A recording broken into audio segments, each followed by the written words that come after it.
жайсаң жалынды, бүгін бізде мейрам бар. Құрметті де қадірлі, қош келіпсіздер меймандар.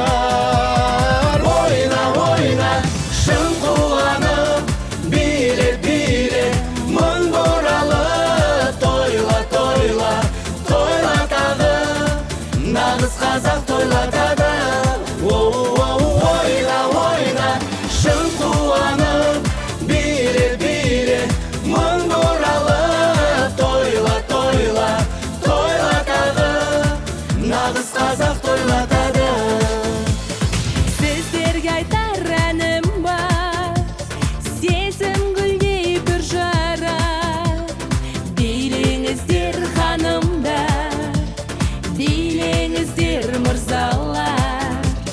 Кірсін әсем мажарың, тарқамасын базарың, ортаймасын қазаның, менің тарқан қазағым. Ойна, ойна, шын қуанып, биле, мың бұралы. Тойла, тойла, тойлатады, нағыз қазақ тойлатады. Ойна, ойна, шын қуанып, биле, мың бұралы. Тойла, тойла, тойлатады, нағыз қазақ тойлатады.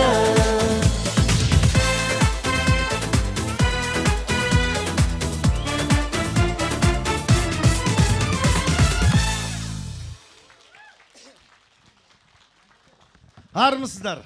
Ассалаумағалейкум, біздің дүкеніміздің ашылуына келген барша құрметті қонақтар, қош келдіңіздер.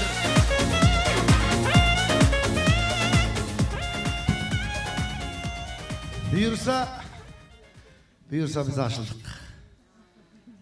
Ал енді ашылдық демекші айтпашаның жазу не алды? Дайын. Міне. Жұрттар бірдеңе ашса сразу іліп қояды ғой ашылдықты. Қып-қызыл жазды. Ассалаумағалейкум. Әдемі көрдім. Неміне киіп алғансың үстіңе? Костюм ба?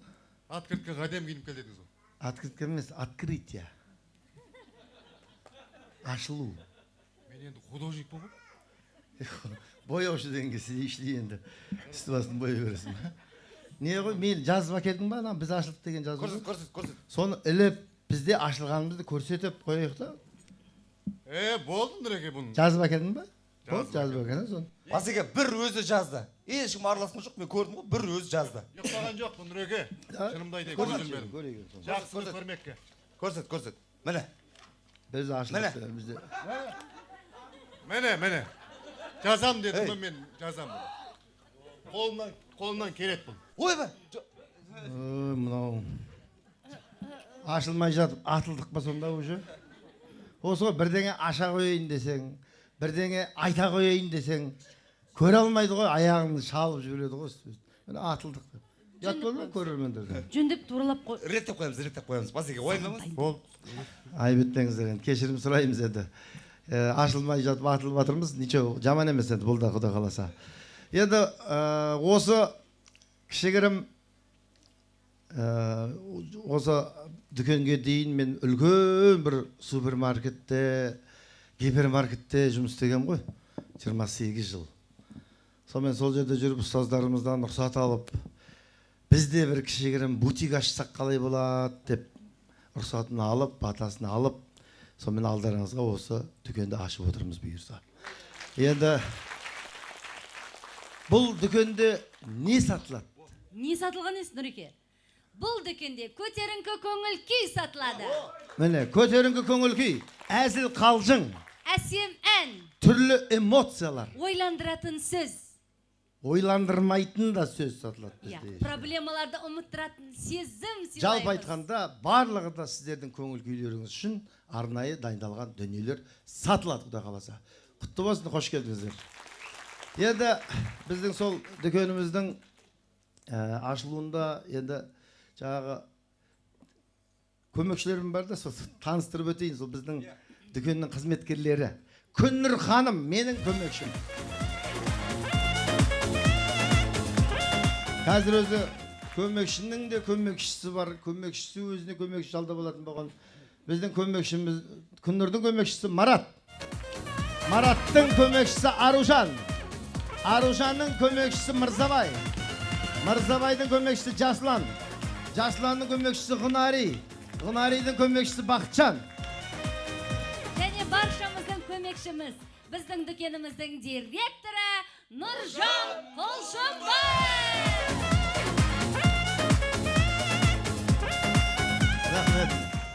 Рахмет. Директор болып үйренемей тұрмыншы әлі. Мен де негізі қарапайым қатардағы жауынгер едім ғой. Бірден директор болып кеткеніме өзім әлі үйренемей тұрмын да. Кім директор болады деп сұрады қой баста. Сен боласың ба, анау бола ма? Сонымен бәрі маған қарап, сіз боласыз. Неге мен директорлер семіз болады деді. Бүйтіп қарап, бізде де семіздер бар ғой деп. Анау да семіз ғой деп, ол жас деді. Мынау да семіз ғой деп, анан көрсетпем, ол кәрі деді. И сосын цветі басқаша деді. Ал директорге лайық әппақ ақсаусақ болу керек деді. Сөйтсем мен екем ғой. Амал жоқ директор боламын да еді, қайтем енді. Лайықтысыз, лайық. Рахмет. Енді бізде жаңа жұрттар құсап лента қиып, сондай бірдеңе жасайық, жұрттар көргенімізде. Бірақ енді сол лентадан бұрын не ғой? Бір звездалар шақырады ғой біреулер. Лента осы қиған блогерлер келеді ғой. Я сол звездалар болады ғой, бар. Звездалар бар ғой. Қандай? Ұстазым ғой. Өзіміздің ұстазымыз, бүкіл Қазақстандағы дүкендердің президенті Уәлибек Абдраимов.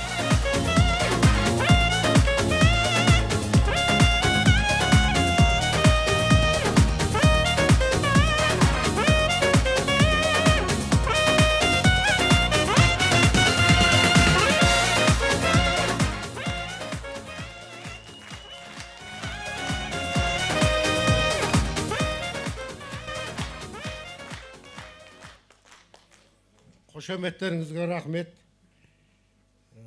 Мен бүйтіп ойлайтынмын. Анау токалар шықты ғой менен.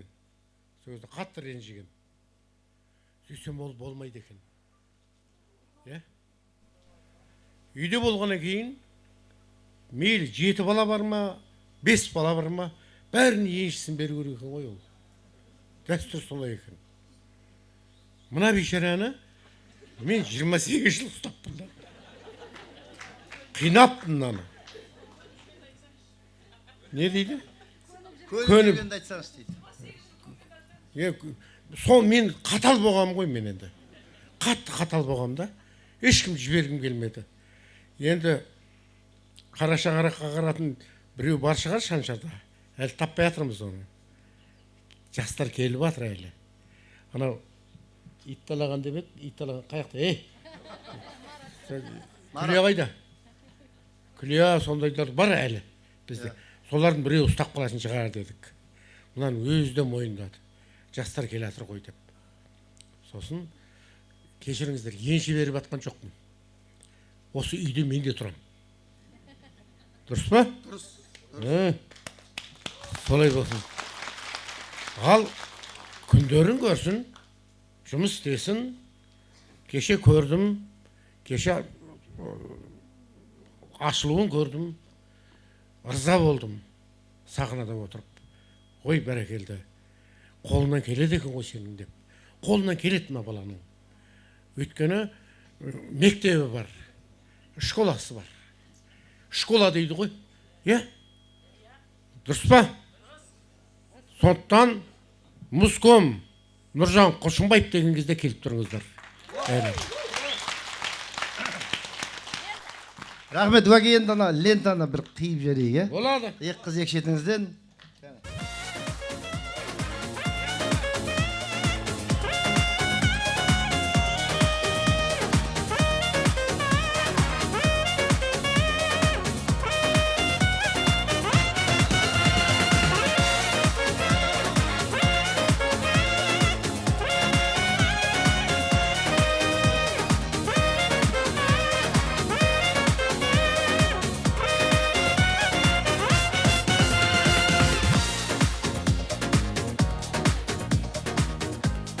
болсын. Құтты болсын. Рахмет, аумин, уәке айтқаныңыз келсін. Сіздің, кетпеңіз, уәке, бір минут. Мынау енді бәрі де ойлап отыр ғой, қазір шапан жабады деп ойлап отыр ғой бәрі. О, несін жасыра береміз? Мен де соны күтіп тұрғам. Соны енді мынау қаламыздағы Ғани Көбеев деген бренд шапан бар ғой, білесіз. Ол жігітті театр ашып атсыз аға. Менің де сізге қосқан үлесім болсын, ағамызға иығынан шапан.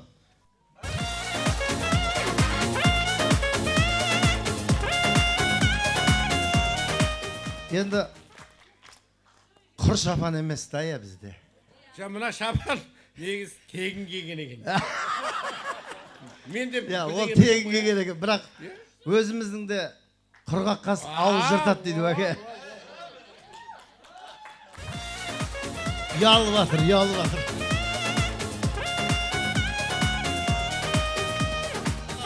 Бөркін сатып аласыз. Бөрікті сатып аласыз. Болды. Бұйырсын. Өзіңізге бұйырсын. Кімге артық болады, Иә. Ақымақ болмасам. Рахмет. Бәрекелді рахмет. Құрмет. Жыл сайын открытие жасап Болды. кетпейін. Құрмет орденінің иесі, ерен еңбегі медалінің иегері, менің ұстазым, Шаншар театрының директоры Уәлибек Абдраимов.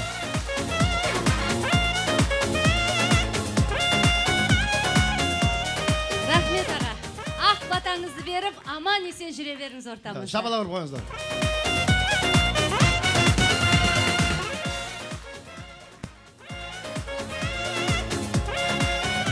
Жер тоймай, ел тоймайды, құда қаласа.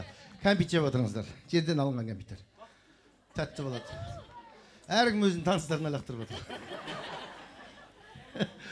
Енді, Дәурен саған ешкім лақтырмадың ба? Бар ма? Былай бері. Дәуренге лақтыршы, Дәурен. Кәмпит деп қоймады да. Шаншар театрының әртісі, экс-әртісі бәріміз бірге шыққан өзімнің інім Дәурен Әбиев. Арнайы қолдап келіп отыр бүгін біздің концертімізге, құда қаласа. Жаңа ана жақта дәу баса кепті. Жанында бауыр, бүйрек, анау бар енді. Бас болыңыз деп отыр ғой, құда қаласа. Рахмет, ниеттеріңізге рахмет. Ал енді біз тұра бермей бастамаймыз ба? Ән, біздің дүкеніміздің дүниелерін сатпаймыз ба? Басеке, енді өзіңіз бастаңыз, әдемілеп. Мен бастаймын ба? Не қылақ? Уәкең әдем тілек айтты? Айтты. Үйде бүгін банкет. Біздің үйде. Басеке, Біздің үйде банкет. Басеке, 100 грамм. Халал.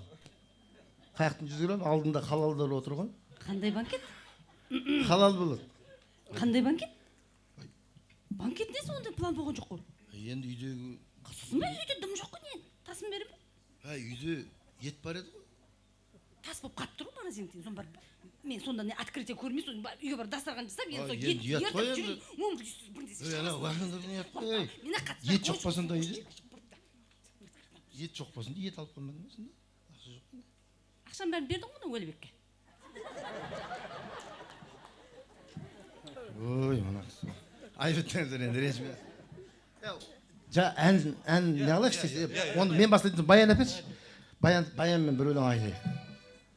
Баян осыдан бастағам ғой өнерді мен. Асыласты. Анау біздегі анау доставщик бар еді ғой. Дони ма? Магазиннен магазинге ән тасып жүретін. Бар ғой. Сол Дони екеміз, Данияр екеміз. Шақырайық. Данияр шақыршы. Қошемет көрсетіп қойыңыздар. Данияр Барыс біздің дүкендердің курьері, әнші. Олай болса, Данияр екеміздің әдемі бір әніміз бар еді. Қабыл алыңыздар. Кеттік маэстро.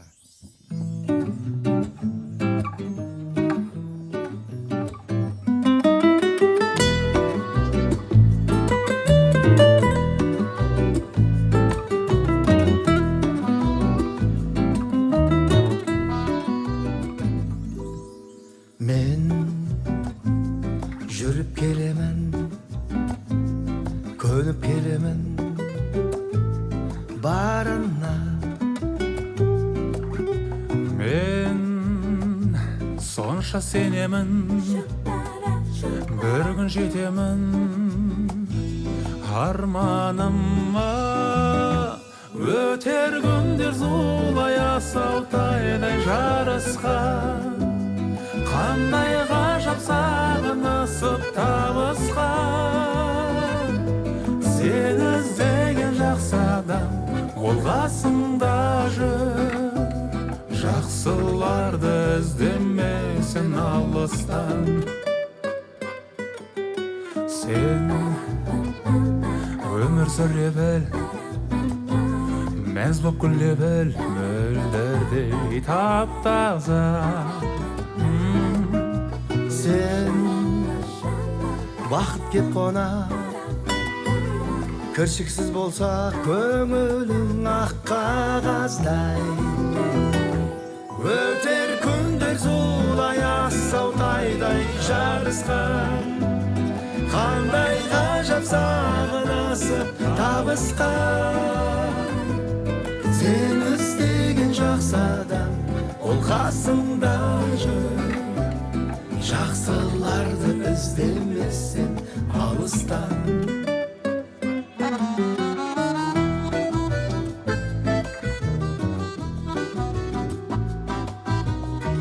қошемет отырайық.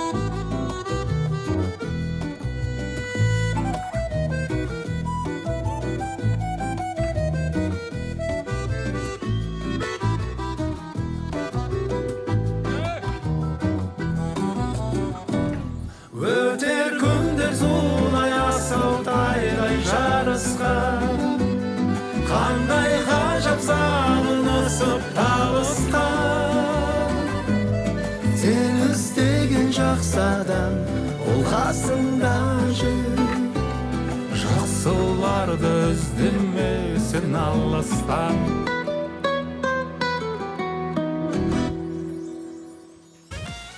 Данияр Барыс Рахмет. осы әнді біз осыдан 5 жыл бұрын карантинде іс жаққа шықпай үйде отқан кезде шығарғанбыз.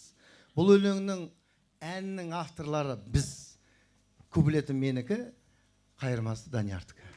Ал сөзі Руслан деген азамат бар, Рүстем деген Арслан өте керемет композитор ол жігітті.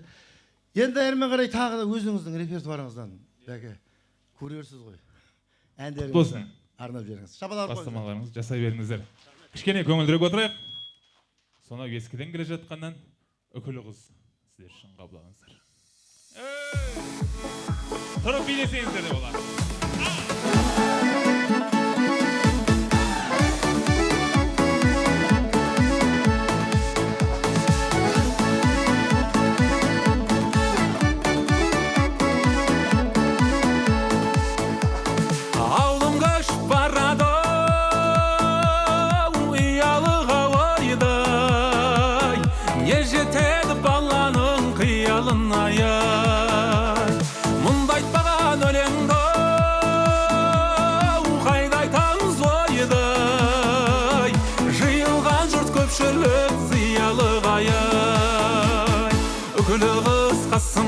Шашыңыз майда қоңыр жайдары мінезіңіз ай үкілі қысқасын қара шашыңыз майда қоңыр жайдары мінезіңіз ай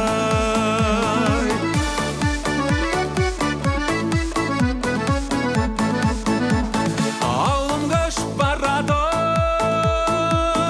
таудан асып ойдай таудан асқан бұлтпенен араласып ауылым шалғай кеткенде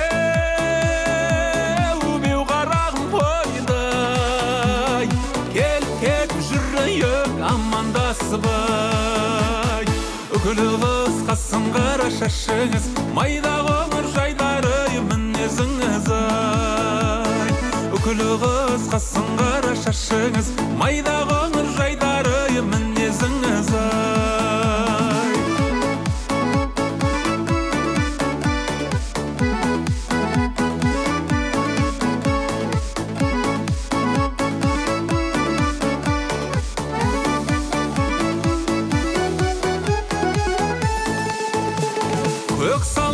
қасында қалың тоғай ойдай сол тоғайды паналар қалың торғай самал желмен тербелген үкілі қыз ойдай өмір бойы айтатын әнім болғай қасын қара шашыңыз, майда қоңыр жайдары мінезіңіз ай. Үкілі қыз қасын қара шашыңыз, майда қоңыр жайдары мінезіңіз ай.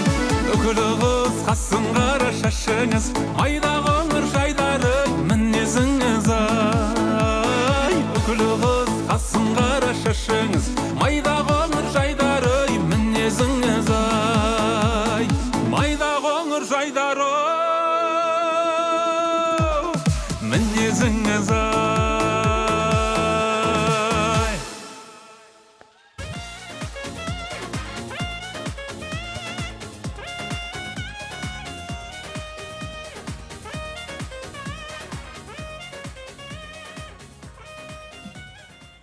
Түгі жоқ. Неге түгі жоқ? Көрейік та? Маған сенбейсің бе сен? Сенбеймін. Жаңағыдан кейін вообще сенбей қалдым. Нұрекен көрдің ғой, давление ұстап қалды. Аш көрейік. Аш көрейік. Ей, туырлайын дедім бе, туырлап қоямын ғой мен. Енді көрейік та туырлағаныңды. Адам емес екенсің ғой. Аш көрейік. Іле берейін де бар. Қалай іле бересің? Бопты, Аш, көрейік. көрсет десең көрсетемін. Туырлайын ғой мен. Ақымақ емеспін ғой. Міне, қара көзім. Ой бе, мынау ма туырлаған? Енді, Тын өшіріп жаздың болды ма? ойбай түзде болды ғой. Түсізе болды. Болмайтын ал, атса болды. Ілмейміз. Нұрекенге өзім айтам. Болмай ма? Ілмейтін болдық қой, ескертем, болды. Ілмейміз, атса болды. Сен мені көре алмайсың ше, оның. Мына болмай ма не? Ұят бұл, сіздердің іштеріңіз бар екен ғой. Көре алмай отыстарың. Ей, Өңкей өзің адамдардың жинап алғансың сен. көрерменден нең бар? Айып өтпеңіздер. Бәке, тартыңызшы. Кеттік па? Иә, тартыңыз.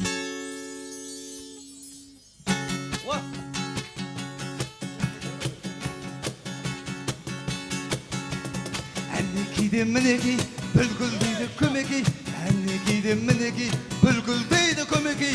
Осынша өлең айтқанда, қошеметің кәнекей. Осынша өлең айтқанда, қошеметің кәнекей. Ой, жанайын, сәулем сен алайын. Ой, жанайын, сәулем сен алайын. Бір ай емес, бір жыл емес, өмір бой болайын. Бір ай емес, бір жыл емес, өмір бой болайын. Жақсылықты асырдық, жамандықты жасырдық. Жақсылықты асырдық, жамандықты жасырдық. Көңілді дүкен алдыңда, біздер бүгін ашылдық. Көңілді дүкен алдыңда, біздер бүгін ашылдық. Ой, жанайым, сәулем сен алайын. Ой, жанайым, сәулем сен алайын. Бір ай емес, бір жыл емес, өмір бой болайын. Бір ай емес, бір жыл емес, өмір бой болайын. Ой, қалайық, сәлем сен алайық. Ой, қалайық, сәлем сен алайық. Бір ай емес, бір жыл емес, өмір бойы болайық.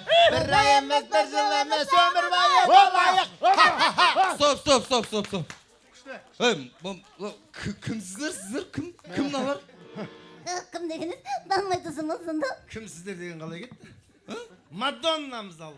Міне, Мона Лиза деп қойсаң, ә? Мона Лиза. Жоқ, әпше, айып етпеңіздер. Біз әлі ашылған жоқпыз да. Қой. Ашылған соң келесіздер, шығыңыздар. Қой, сонда асып атыр дедің ғой, мә? Тойлап, мына жерде су сасып атсың ғой. Бізді сақылмай көздеріңмен өзден. Ана, сансада ғана бір ағай бар ғой, кім еді? Қабақтан сен, ана бір. Кім? Уәлибек деген. Бә, замансыз жақсы көрінсі ағайды. Суретке сұбауға бола ма? Жоқ, әпше, шығыңыздаршы, бізге кедергі жасап тұрсыздар. Охрана! Ойбай. Охрана деп қояды, охрана түгілі ит те жоқ ол жерде. қойсай Марат. Қойсай? Естен айқара соқтыға, келін деді. Осындай сұлу қыздар қалай болсын, тұра берсіңдер. Бәсе? Қандай сұлу қыздар ғой? Мына екеуі сұлу ма? Конечно, қарсай. Күмәнің бар ма не? Көзін соқымай, анай. Сұлу мысал. Подружка мысалға қысыннан бірінші орын алған ол. Міне, Мұны, тұғы? Қыз сыннан бірінші орын ағам. Жігіт сұлтаннан бас жүлде.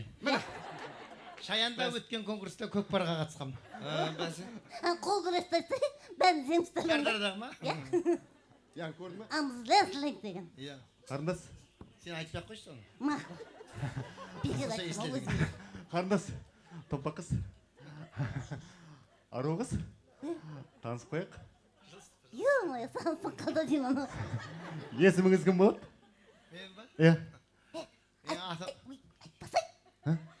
Қыз деген сәл ламант айтса, бүйтіп қарады ғой, қызыл қандай. Айта беріңіз, қарындас. Намаз сәтте батыр ма? Айта берсеңіз қарындас. Айтпа. Кім деп ойлайсың ал? Мен Қабанбай деп ойлаймын. Сен бар ғой, Араласпа сен, Шегірткен аяғы ұқсат не болды саған? Мына жерде Шегірткен махаббат туындайын деп жатыр. Давай, майса бер. Қарындас, Шегірткен көк айғыр. қоя беріңіз оны. Көңіл аудармай-ақ қойыңыз, қарындас, маған қарай берсеңізші. Сіздің әңгімеңіз дұрыс екен. Енді, қарындас, мен сіздің атыңыз сұрап тұрмын ғой. Мен білсем бар ғой сіздің жасыңыз точно 18-де. Қумашы. Қайырды 18, 48 ғой. 18. Білсіңіз ма? Қызын жасы қашанда 18-де қойсай. Қызың жасы қашанда 18 плюс. Плюсын айтпақ қойсе, құдай-ай. Мына 18 жасы сызылып тұрған Кадасавица менің подзоскам, аты затына сай назик. Ойбай! Аты затына сай 18 жасар нәзік. Не болды мұнаған? Сен бар ғой, вообще негізі жақпай жатсың что-то. Не болды? Сен атың кім? Марат. Марат, аузың жап шарап. Жетістің ба? Жігіттер, сендер вообще жұмыстарын жасамайсыңдар ма? Қазір Нұрекең келеді. Қаяқтан келді мына екеуі? Тимон мен Пумба ұқсап қуып шығыңдаршы. Сен қойшы, ешкі бас. Сен жетпей тұрың. Жан деп қояды. Кім жан деген? Анау ма? Марат қой бұның аты. Мараттың ішінде Ж деген әріп вообще жоқ қой. Мам десей? Мам деп айтсаң болады. Сенің қызың бар ма? Жүретін қызым ба? Кім сіңілім? Жігітіңмен қоштаса бер. Жігітің бізге сынып тұр уже. Жан! Жігітіңді алып қашамыз біз. Жан деме сен. Мә десе. Марат. Ау. Сен қызым дедің ана? Қызым да жүреді. Қай жеріне қызыққансың? Солай. Ұзыз. Бет жоқ. Ойбайтыңды айтпайды. Өт жоқ деп айтайын деп жатырмын. Өтін алдырып тастаған ба, беті боп қозы ғой анам. Бәсе, өлейін деп тұр өзі деп. Апай! Кім апай? Ұялмайсыз ба? Сен апай деді, емая, қалай сыдап тұрсың? Апай деді. Мен ба апай? Апа! Емая, апа Вообще деді. деуге келмейді ғой түрі? Шөн. Мені ұстамаш. Ұстап тұрған оқым, давай. Давай, лақтыр. Ұстамасай. Ұстамасай. Ұстап тұрған оқым ғой? Ұстамасай. Ойбай. Назық, ойбай. Жібер. Тұрған жерден. Қазір тұрған жерден мұны кеп қалам. Тұрасыңды маған Просто ұстап қалды мені. Саным, Назық, сен өзің күсіңді өзің есепте алмай қаласың, қойса. Бол. Өтіп қоясың бір өзім аласың. Әпше, айып етпеңіз, кешірім сұрайын. Айып бізден. Не үшін кешірім сұрап жатсың? Қоя тұршы, ешкі бас. Жоқ. Назбат. Кешіріңіз, айып бізден. Байқап. Біз білесің ба, кім екенімізді? Біз қалада 365 продюсер орталық бар, соның ең бірінші ашылған біз. Номер 1. Осында атқа басқалада біз жүреміз негізінде. Бізге қақтырады ғой бұлай.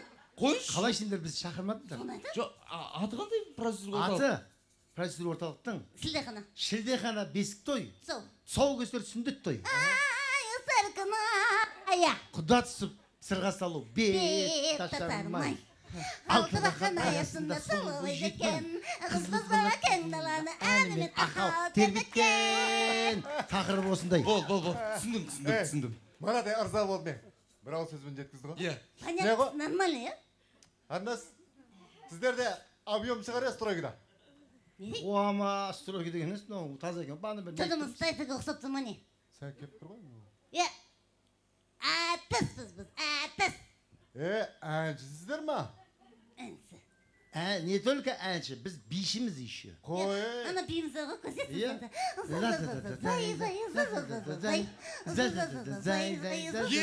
Осы 7 миллион просмотр, если что. Сіздерді ең таныдым ғой мен.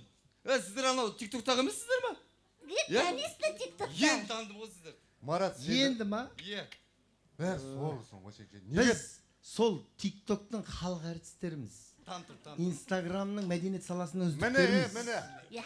Қазір сол тиктокпен ақ танымал бола беретін оңай заман болып қалды, если что. Оқымасаң да бәрі деген ғой, Оқудың қажеті жоқ ол жерде. Қарындас, онда біздің оркестрмен бір ән айтып жіберсеңізші.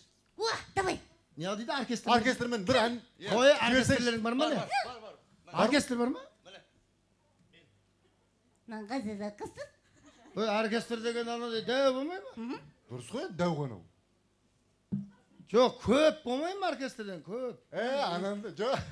Бұның аты оркестр. Удостоверение сондай ғой, оркестр. Аты оркестр ма? Омаров оркестр Орынбаевич. Атты да қойған екен да. Мамасы оркестр. Мамасы оркестрде инструмент ойнаған, сол кезде сол оркестрде босанған шығар. Концерт көріп жатқаннан дегенде Не ғой? туғанда бір бала ғой залда. Сол жерде ана дан қатты неғанан. Не ғой, ағай тығатыңыз бар ма? Қай жерге? Нені? Мынаған мынандай дауыс шығаратын тығатын. Баянға? Бар ғой бар. Ойларың анам екен. Жаным ғана. Дауысын шығарады десін. Шыға ма бұдан? Әдемі шығады.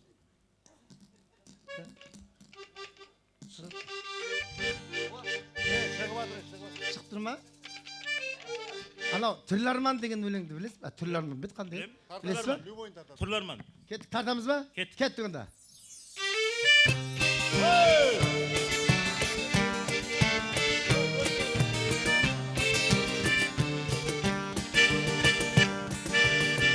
Берген өмір шалғанда армандарын орындалған атың озып жолың болғанда жолың болмай көңілің қалғанадай қара көзің мөлдір қиналады сол жүрек асыл емес биік шыңдардан асыл жүрмес биік мұңдардан алып өтір сені түрлі арман тағдырыңа болсаң тыңдарман сынбай өтсең небір сындардан ән çalады саған бұл жарған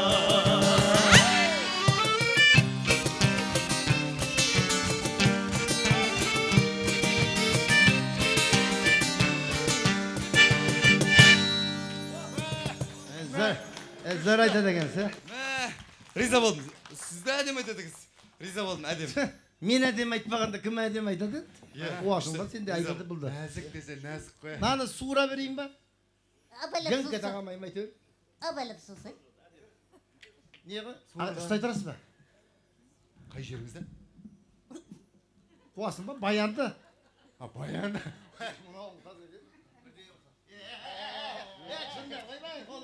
Шында қолым ұстамағаныз. Аласың болды. Я болды. Еленесің. Ағай, анау, не деген өлең бар еді? Мына қыз әл тырысып тұр ма не? Жоқ. Сен әл тырысып тұрсың ба? Сен ренжіме, просто мен жаңа бар ғой, өзім бар ғой, сондай. Мен өткен сұлу қыздар көрсем, нервім шығып кетеді да мен. Бүйтіп жақындап қарасам, басында сұлу сияқты көрінгенсің. Жақындап қарасам, онша емес екен, сосын кейін қойшы успокойтын салдым. Саған жетпейді. Соған енді сен ренжіме мақыма енді. Енді мен енді ойбай, мынауың әлі қоймайды ғой. Тыспай тұрса, тысқа қыз.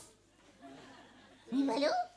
Сен бар ғой, тұрған жерінде қазір бар ғой, бұның бет қылам қазір. Зақпай жақсы болды ғой, давай. Мәңгі бақи ырзалақтап өтетін боласын.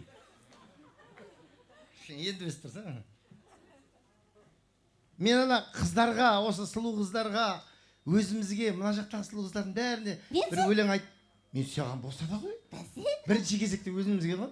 Қыздар туралы өлең айтсам, ағай, яқып кет қала бересіз, бергізеші. Қыздар деген өлеңді. Тарта аласыз ба? Тартам. Тартшы. Жібер шал.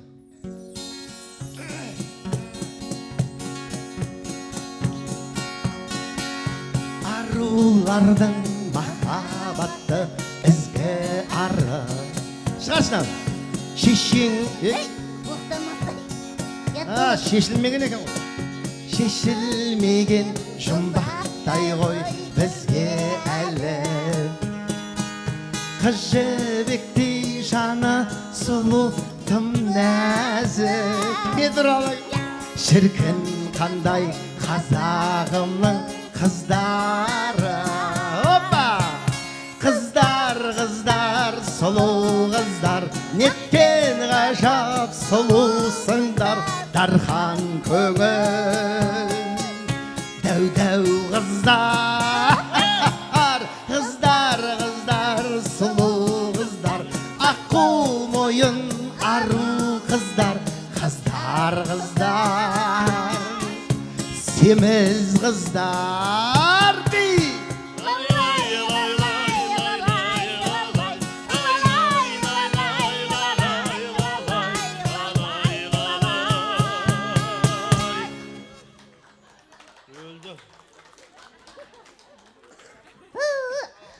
Bir gün bilen balasın öldük kılmasan болады sen. Мынауың Словак. Қайтеді? Сарайын алдырдың ғой. Ши бітеген. Мен билей беріңіз керек еді ғой, мен құламайтын едім ғой. Мына жігіт саған сыныптығына ұстап алсай. Менің вкусым емес қой бұл.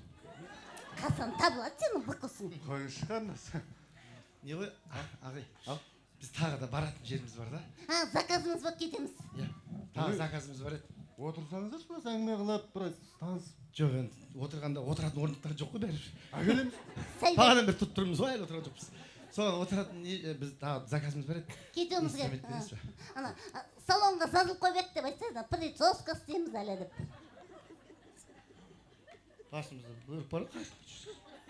Енді айтасыз, асығыспыз, маникюр, педикюр істейміз деп айта берсіз. Маникюр, педикюр ма? Андай бар еще бүйтіп. Пішт деп жұлатындар ғой. Не дейді соңа? Сугарик.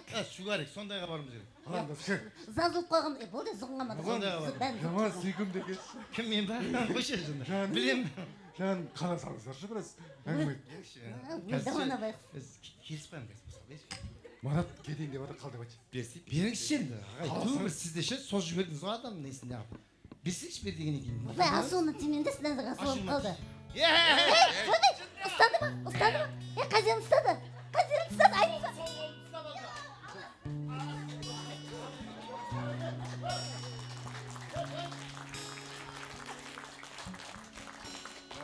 Кет қалар есе.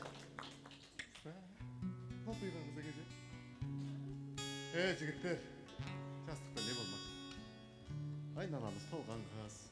Біз де қашып болғамыз. Отына кейіп сезімнің соғына тоңғамыз. Махаббат деген ақ-отау біз де барып қонғамыз. Енді міне, жағаға шеттеп кемеміз, жастықты тастап келеміз. Балалармен ойнаймыз, қызығына тоймаймыз.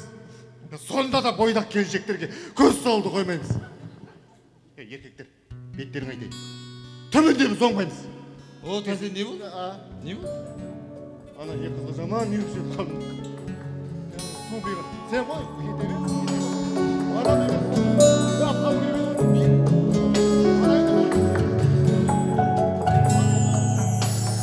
Бір көргеннен өзіңді жаным сақтап алдым жүрегіме, содан бері айналдың менің тілегіме.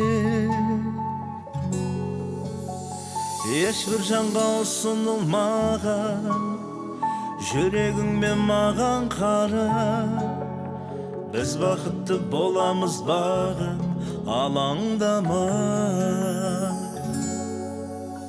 Бағалай білген бағалым сенсің, қаншама жаннан қалауым сенсің, елден ерекше адамым сенсің, жүрегімдегі. Жаныма берген жылуың үшін, жаныма жаққан күлуің үшін, қызықтыратын қылығың үшін сүйемін сені.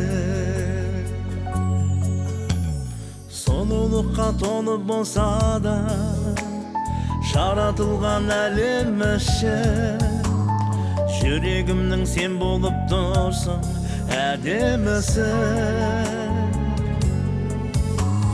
Көздерімді жұмып тұрсам да сұлу бейнең кетер емес, тағдыр бізді жолықтырғаны бекер емес.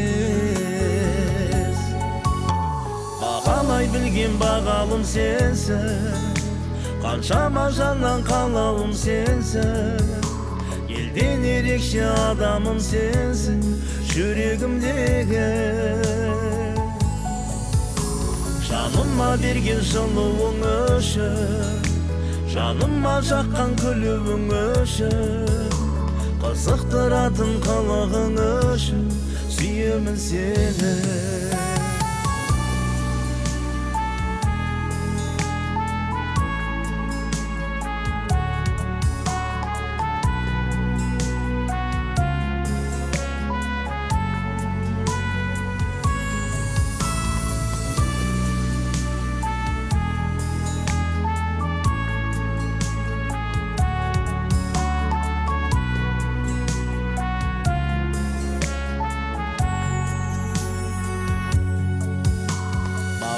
bilgen bağalım sensin. Qanşama жандан қалауым sensin. Elden erекşe adamım sensin. Жүрегімдегі жаныма берген жылуың үшін, жаныма жаққан күлуің үшін, қызықтыратын қылығың үшін сүйемін сені. Қызықтыратын қылығың үшін сүйемін сені.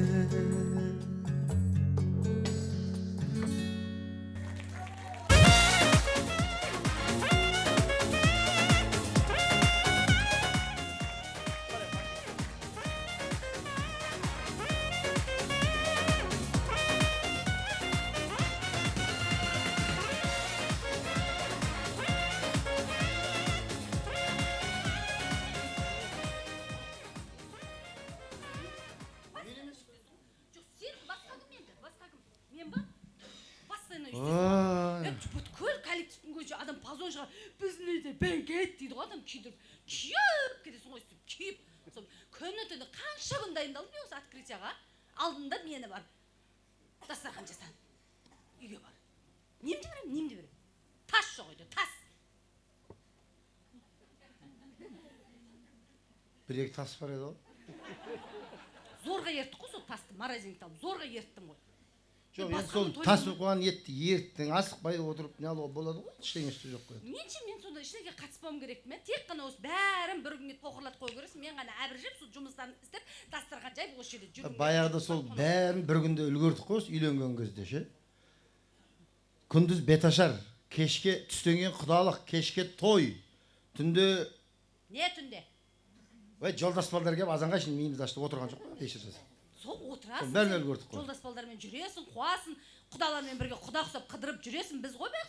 Жас келін екен ау демет, дастархан жасаймыз, ыдысты жуамыз, әп жүгір жүрміз, кешке фатамыз бір жаққа қиса, шығып қой тойға. Айтыңыздаршы енді, өмір осы ғой бізге, мойнымызға артық болады осы еркектер. Адам әбіш. Кім? Ху деген.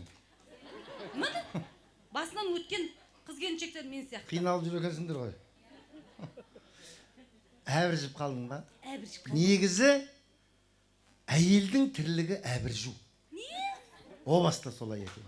Әйелдің тірлігі әбіржу. Мен еркектер шабалақ ұрып отыр.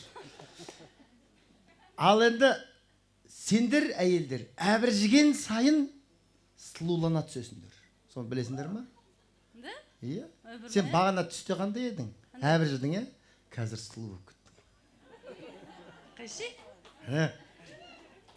Қош жаңа жолған бет күшті болып тұрған, басылып қалды ғой ма? Жоқ, басылып қалғанның өзі әдем болып тұр қазір. Бәсе, бір қоқайып қалды деп айтып жатыр еді. Енді дұрыс болды ма? Вот, міне. Сен лучше бар ғой, сұлу болғың келе ме? Әбіржей бер.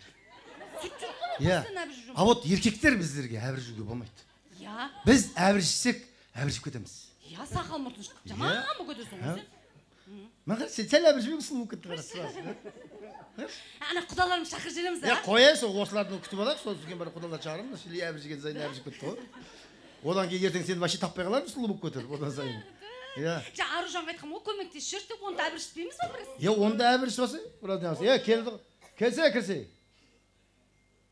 Мынау. Біріншіге бапты ғой. Мынау бағана көйлегі бар сақтады ғой. Мәйкімен жүр ма? Көйлегін таппай қалдым. Дауысында өзгеріп қапты ғой. Не алдыңдар, магазин жаптыңдар ма? Жауып, тас үйнек қылдық қой. Кел атыр ма енді? Келген жоқ па олар? Тақты енді олар. Мараттар қайда? Келген жоқ па? Міне кел атыр. Жеше амансыз ба қалайсыз? Жаңа кешіріп түсіңдер. Міне банкетке әдем болып дайындалып. Әбіріш жүрейін ба барып? Әбіріш жесе бар. Аржаман көмектес жүрші көкнеде жүрсі. Бар, жақсылап әбіріш қайтыңдар екен. Молодец. Сұлу бұдыры. Пока.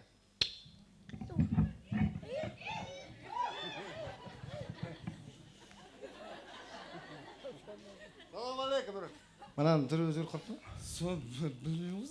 Бағана біз халал деп айтып едік қой. Сол халалға ұрлық қылмайын деп үйден ішіп келдім ғой. Дайын болайын дедім де мен лөп ойына. Мұраға басаға жан тілек айтайшы. Дастархан басын айтасың? Ойбай, тілектің ердегесі жоқ қой, айта берейін деп. Мейлі айтсаң айтып, не істейміз тұрғанда бәрі. Айта бер, тыңдап тұрып тілек. Мұраға Құдай қаласа деніңіз сау болсын, дәу жігіт болыңыз. Дәу жігіт. Бұдан артық қарасың. Болмаса кішкентай жігіт болып қалыңыз. Мен не айтып кеттім? Аумин айтқан. Тоқта. Қызық қой деймін. Ауминді соңында айтады ғой. Басында аумин деуге болмайды ғой. Кім айтты? Ой, барлық жерде сол. Аумин, обратно қайтарыңыз. Аумин, обратно. Қайтарсаңыз аумин, мен қалай тілек айтамын мен? Қалай қайтарамын? Мен қалай қайтарамын? Қалай ауминді алдыңыз, солай қайтарыңыз. Қалай алдым? Былай алдым? Болмайды ол. Пожалуйста, енді айтуға болады. Не айтып жатыр емен? Тілек айтып жатыр. Дүкен туралы айтайын ба? Білмеймін ғой, не туралы айтсам да. Ұрыспай айтшы. Дүкен туралы айтам. Құдай қаласа, ашқан дүкен банкрот болып, ұрылар кеп тонап, көрмейтіндерге бөртеп, ортасы опырылып құлап, кетпесін Нұреке. Мен уайымдаймын. Сен мына тілегің апасыны қойжа мәне. Жүрегіміз дүрсілдеп барып, тоқтап, қайтып дүрсілдеп. Онда басқа тілек айтамын. Сіз туралы айтамын, Нұреке. Мейлі не туралы айтсам да енді. Нұреке деймін да, дүкен ашылғанын көре алмай, сізден кеп тексеріп, налогвидан кеп тексеріп, артыңызға заявление жазып, сізді қолыңызды қайырып, кісен салып, 15 жылға соттап жібермесін, Нұреке. Сен тілек айтпай қойшы. Айтпаймын енді. Жаным, Нұрекем, айып етпеңіз, мен сізді жақсы көрем. Сіздің, менің бар ғой, аяғыма кірген тікен, сіздің маңдайыңызға кірсін, Нұреке. Ашық кетті, ашық. Маңдайыңыздағы тікен аяғыңызға кірсін деген. Немене қылдың? Үсті басын бәрін тікен қылдың осыны қазір. Ваши іштеріңізге іштеген кіріп кетпесін, все. Басеке, қайдаймын? Отырмадың ба біраз? Іштек, тедік, демалдық. Қайтайын, демалайын. Бопты, мен қайтсаң қайтшы. Болды? Барады жерің бар ма? Мен туғанға барам бар. Болды, барады. Шығарсаш. Келім, Нұреке, сатып кетті. Болды.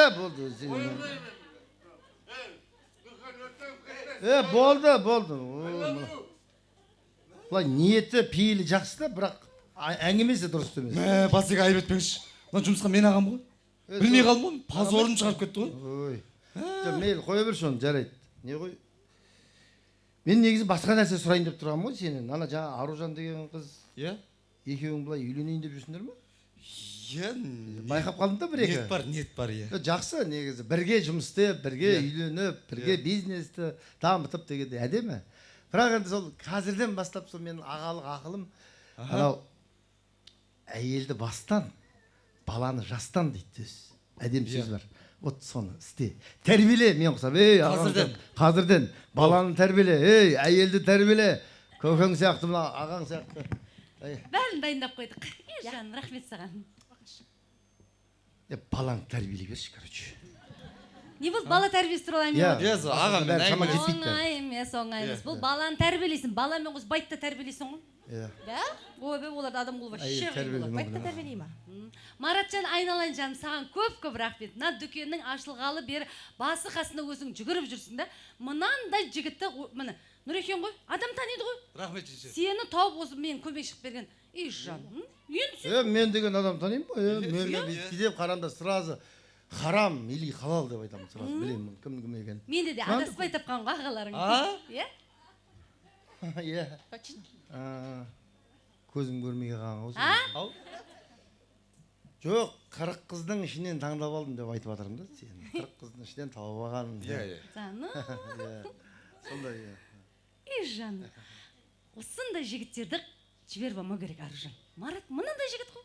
Екеуің енді біраздан бері бірге екенсіңдер, үйленеміз деп жатқан жоқ па? Жоқ, сөз салған жоқ, сол жүрміз ғой, күтіп, 2 жылдан бері салама дейін. Жоқ, енді айтсам ба деп жүрген ғой. Қашан? Сен сонда әлі үйленейік деп, үйленеміз ба болашақта деп айтпағансың ба? Айтам, енді айтам. Енді айтам. Мынауың таза торымыз екен ғой. Ағаң сияқты торымыздың десе сенде. Ағасы бар ма екен?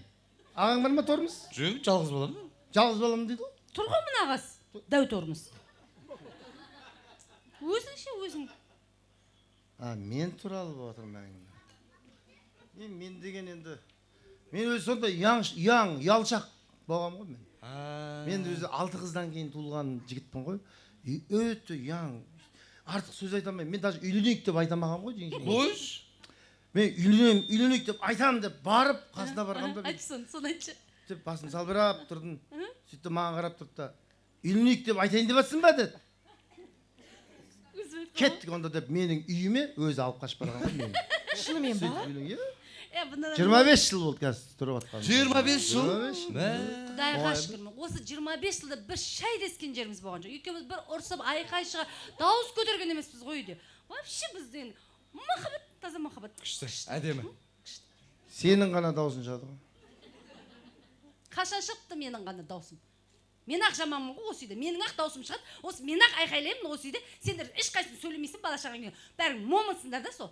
Қарсы шу, сенің ғана даусың. Қашан шықты даусым? Қашан осы мен бір айқайлап осы жерде бір берекеміз қашырып осы. Нұреке дегеннен басқа не айттым мен? Қарсы шпын сенің ақ қана даусың. Сен даусың шықпай ма екен сонда? Жоқ, мен сенің даусың әдем болып шығады деп айтып жатырмын ғой негізі. Солай? Соны айтып жатырмын басқа. Жаным деп па? Иә, жаным деп шығады деп жатырмын. Олды басқа шанда ішлеген. Анау 25 жылдыққа жасаған сюрпризіңді айтпашы онда. Қой, Айтсай не болды соншама бір 25 жылдыққа бір подарка қалған екенсің. Жастардан ұят қой. Айтшы, жастарға үлгі ғой қайтаға. Айтсаңыздаршы енді. Айтшы.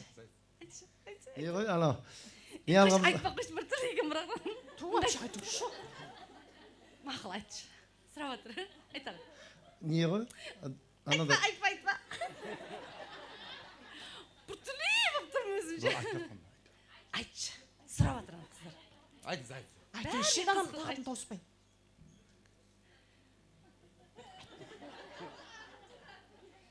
Не ғой? Айтпаймын, қойшы өзің. Несің айт?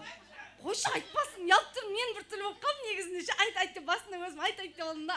Айтпа. Айтпаймын. Айтшы. Айтам ба, айтпаймын ба?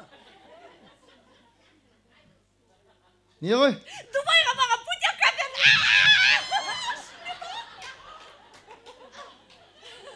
Мен айтқан жоқпын, е? Не деген шок, сюрприз болды ғой жаным. Сізге айтпай сатып алған. Мен білмеймін ғой, вообще білмеймін. Мен әкелген кезде барымса шок болдым, кәдімгі шоктан Дубайды сөйлетіп көрсетейін. Романтик екен ғой. Мәт, білмеймін да қой. Каспийіңді аш. Жұрттың қатындары Дубайда жүр. Жұрттың қатындары Европада жүр. Мен өстіп жүре берем бе, фартуқты ағып ал бәрі жіп.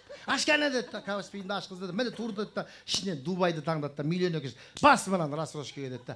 Зорлықпен Каспийден алдық. Қандай Каспий?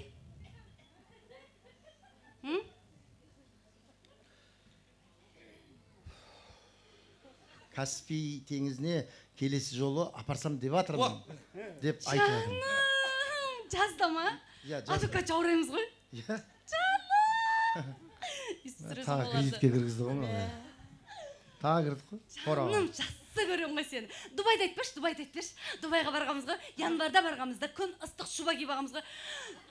Дубайға кіріп қамшығы ыстық ішім. Жып-жылы шубамен киіп. Жып-жылы ма сол? Жып-жылы деп айтам ба? Қайнап тұр десе, қайнап қаталап тұрам. Сыртқа, неге Дубайдың ішіне аэропортта түстік, самолеттен шығып кіріп қабек, күн төбемізден ұрды, тіліміз салақтап жерге жабысып қалды. Өзің бұғабек киіп ағасың ба, я? Оны шешсең де сондай ыстық. Дұрыс қой Дубай қол. Одан бар ғой біздің Шымкенттің ыстығы приятны ғой. Ыстық шай ішіп отыр, терлеп жүре бересің. Қаши енді біздің туған жердің ыстығына жетпейді ғой, конечно. Зато одан кейін пляжға барып түстік қой суға. Пляжға ма? Теңіз ба? Теңіз. Ол ана суға секіресің ғой, түсесің да, қайтып шығам дегенше шөлде өліп қаласың ғой. Тұз су. Соленый огурцы боласың. Біздің Каспий теңізі одан 1000 есе артық. Просто Каспий қымбатта, ояққа барып келгеннен сол ақшаға Дубайға 2 рет барып келесің. Бармай қалмайғы қымбат деп. Барамыз. Заны. Одан кейін неге міндік қой, сафариге барып ше, джипқа мініп ше, адреналин бар болсын сен, тоңқып ана, бұлайынан не аласың, секіре бересің. Ішкен жеген бәрін тастадым. Қайт тастамайсың. Ана гостиницаның завтрак бесплатный екен деп азаннан бәрін жеп аласың. Сол жер ұнады маған, сол жер күшті екен. Азаннан ерте барып алам да бір өзім, менен басқа ешкім жоқ, барамда барлығын өзім алдына стол үстіне қойып аламын. Менен кейін келгендер келіп, помнишь деп менен алып кетеді ғой. Бүйтіп тарқатып отырсың ғой бәрін. Шейх қылып отырған ғой. Вот ең ұнаған жері сол, қалған ештеңе ұнаған жоқ. Оны жаттық, одан кейін қайттық. Зато біз Дубайдан кейін сразу төркінге барғанымыз айтса, с корабля на бал деп інім сүндет той жасаған ғой. Сонайтшы. Сен анақта бірден қайнап жатқан жоқ ма? Ой, көбігін алмап иіс шығып отыр ғой. Айтпеш, төркінге барғанда айтпеш. Иә, саған төркін ғой, маған қиын жоқ қой. С корабля на бал бірден жаққа бардық. Ол менің қайын жұртым, мен сояқтың ең любимый күйеу баласымын. Жалғыз күйеу баласыз ба? Жоқ, менен басқа тағы да бар ғой, бір-екі бажаларым бар. Ана жерде мен ғана жұмыс істеймін. Жұмыс істегенде менің шай қойғанды жақсы көреді олар. Мен құсап ешкім шай қоя алмайды ғой. Самаурынмен қойғанда өлтіріп жіберемін ғой. Ана мен ол жаққа барған кезде 8 көп и 18 самаурын, 36 шайнек и Абылай деген досым бар, сол күтіп тұрады мен. Мен құсап ешкім шай қоя алмайды. Тамақ тасығанды айтпай ақ қояйын. Тағы бір өзіңіз. Тамақ тасығанда тағы бір өзім. Мына қолға екілеген, мына қолға екілеген, басыма бірлеген, бүйтіп фигураңды өзгертесің, арт жаққа бірлеген қойса бүйтіп.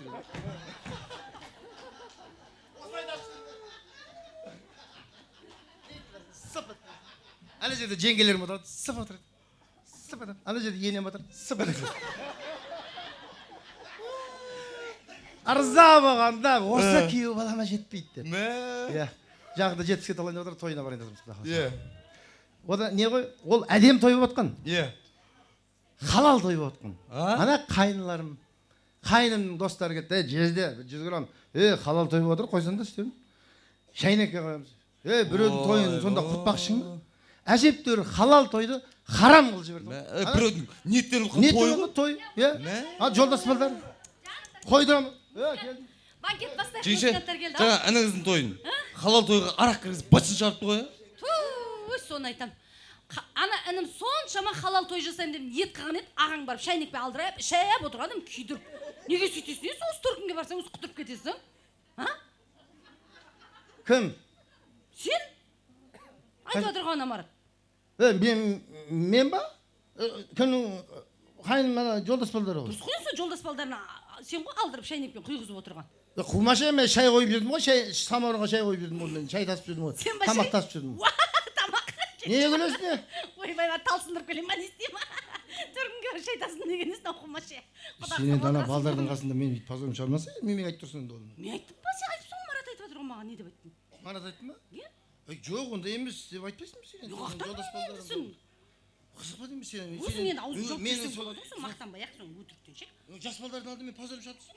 Сөйлемейші бұл. Жаным алда, сөйлемесін сөйлеме, мен ба саған сөйлеме. 3 күнге шейін сөйлемеймін. 4 күнге дейін сөйлеме. 5 күнге шейін сөйлемеймін. Вообще сөйлеме.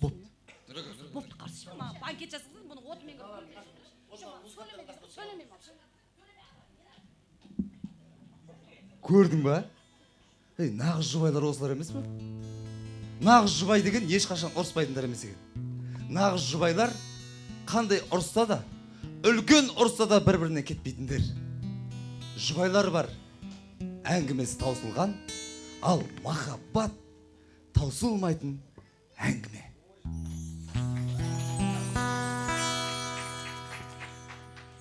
Қуаныш пен бақыттан мүсіндеген келбетіңнен сенімнің күшін көрем. Сен сияқты мен ешкім еркелетіп, сен сияқты мен ешкім түсінбеген. Асыл шарым, шайнаған жасыл бағым, бағаласаң бақытыңмын, сағынсаң қасыңдамын.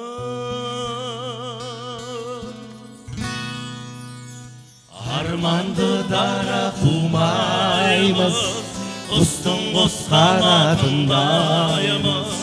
Жүректе от жанып, тауларды бетке алып, бір көшіп барамыз болашаққа.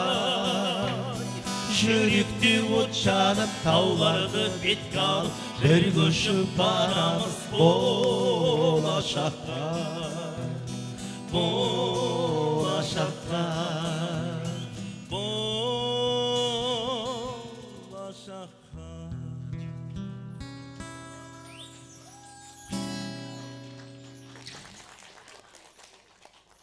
сөйлей беретін болдым. Не болды? Мен не только 3 күн, 3 сағатқа сөйлей алмай тұрмаймын ғой. Бәсе жаным ұрыспайықшы. Сөйтейікші. Бүгін енді той ғой, банкет, ән сал, би билейікші. Билейікші, би демекші. Болды бүгін, басташы. Жібер, Марат. Билейміз ба? Кет.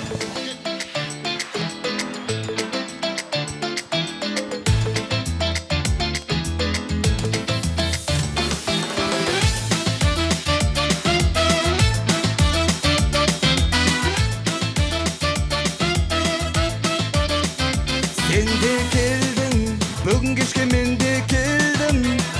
Ғашық болдым, қалай барам жаныңа. Дәл өзіңдей ерке қызды көрмегенмін. Көлім қағып, көрмегеттім тағы да. Келші биге шақырайын қолаша, билегенің қандай сен тамаша. Билеп жүріп сырласай оңаша құлдаша. Келші биге шақырайын қолаша, билегені қандай сен тамаша. Билеп жүріп сырласай оңаша құлдаша, оңаша құлдаша.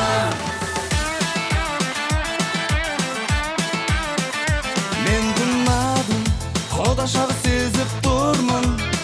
Кел билейік, арманыма жетейін. Құлдаша қыз, бүгін сені кезіктірдім.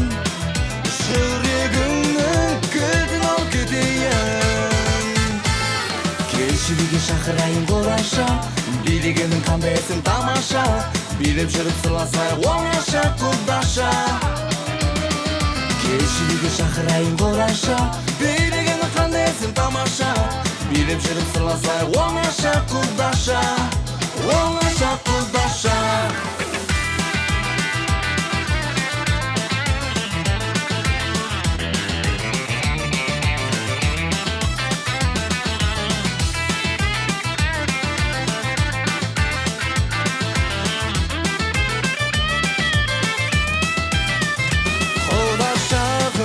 Өзің қандай қылық дедің, сені көріп лөпілдеді жүрегім. Бір оңаша жолығуға үміттедім, орындашы бұл жігіттің тілегін. Келші биге шақырайын қолдаша, билегенің қандай сен тамаша. Билеп жүріп сырласай оңаша құлдаша. Келші биге шақырайын қолдаша, билегені қандай сен тамаша. Билеп жүріп сырласай оңаша құлдаша. Келші биге шақырайын қолдаша, билегенің қандай сен тамаша. Билеп жүріп сырласай оңаша құлдаша. Келші биге шақырайын қолдаша, билегені қандай сен тамаша. Билеп жүріп сырласай оңаша құлдаша, оңаша құлдаша.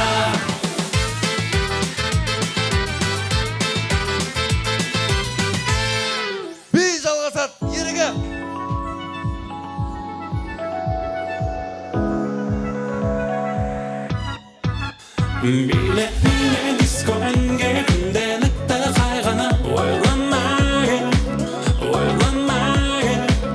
Биле, биле, диско әнге күнделікті қайғаны ойламай, ойламай. Ведь диско знает тот самый кайф, не стоит так просто подпевай и вместе с нами полетай.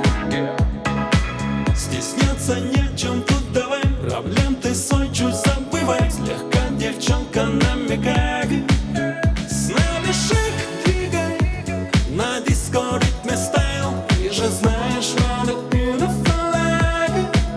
С нами шаг двигай, лови наш ритм и вайб. Ты же знаешь, what a beautiful life.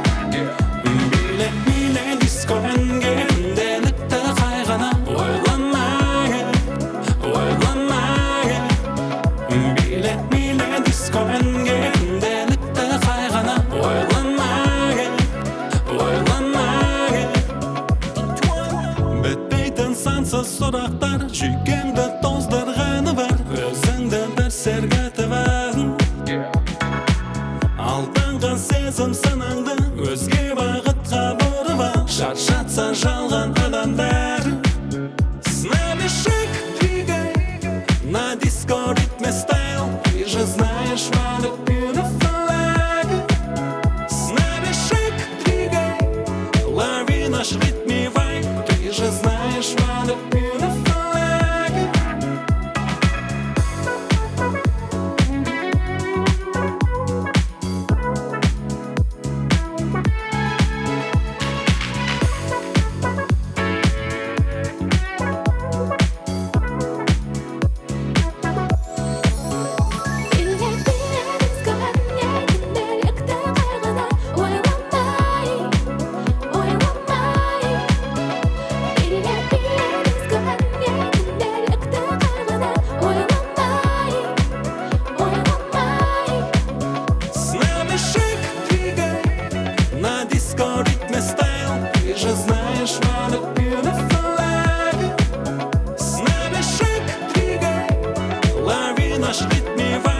банкет күшті болды, Я, от души береді қой бәріміз. иә.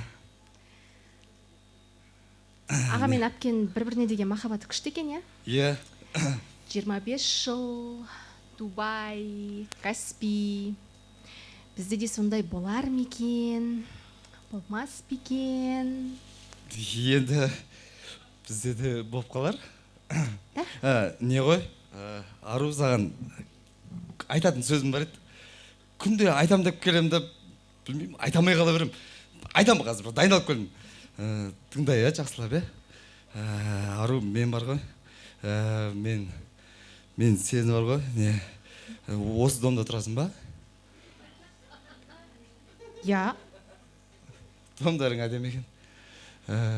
Не, ол емес айтайын дегенім. Жоқ, басқа. Мен айтайын деген манау. Мен бар ғой сені. Білмеймін, қатты андай. Нешінші этажда тұрасың? 25. Сен неғысы мен күнде шығарып саласың ғой, не болды саған бүгін? Хет сонайсы. Жоқ, үйіңе шығарып салайыншы. Лифттің ішінде айтып берем. Жарай ма? Ну, ладно, жүр.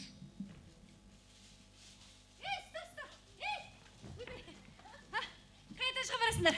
Салмас вообще қалайсыз? Аружан, сен ба? Я, мен 25. Вообще? Әдемі болып боянып, ванный халат киіп, не істеп жүрсің ішінде? Туған күнім ғой. Құтты болсын. Қазір сағат 12-ден кейін болады соған. Анамна продукттар көп қой. Тағы біреу құттықтап келіп қаламыз. Қазір сонда мода болды ғой. Өз басымда сөйтіп жұрттарға приятно нәрсе істеген жақсы көремін да 12-де сразу құттықтаймын. Иә, дұрыс. Барып әртіс көлем киіп жатып аламын, өйтіп ұйықтап жатқанмын. Сен не үшін? Ана бала кім? Мен сол. Саламатсыз ба? Саламатсыз. Мен жаңағыда Аружанның иә, жоқ, танымайды. Мен Крышаға барадым. Не бар? Интернет қойып жүргенбіз, антенна. Тұнжарыным? Билайн. Иә, жоқ, Билайн болғанда Теле2. Жоқ, актив. Қайсысы болса дұрыс істемейді ғой интернеттерің айна. Ешқайсысын қоймай қойыңдаршы. Что-то подозрительный сенің түрің. Бері қарашы кән түрін жаттап алайын, а? Осындай маньяктар болып кеткен қазір. Қарсы көзім маньяк болып тұр ғой. Берген, лифттен түсіп кетесің бе қайтесің? Тұр осы жерде. Шаға қашамайсың, сен жалғыз өзің мінбе бұндай адамдармен. Маска киіп, ашки тағып, кепкі киіп алады ғой, бұлар камерадан қорқпайды, бұларға лифтер отырғызып қою керек осы жерге. Жүр, келдік, Аружан. Аружан, түспейсің ба? Әпше, мен астында бір затым қалып кетті.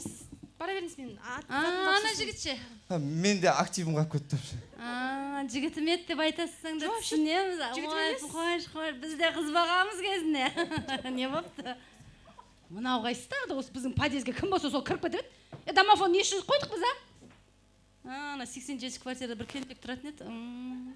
Кеше бір екі еркек шығып келе жатқан, тағы біреу келе жатыр ғой.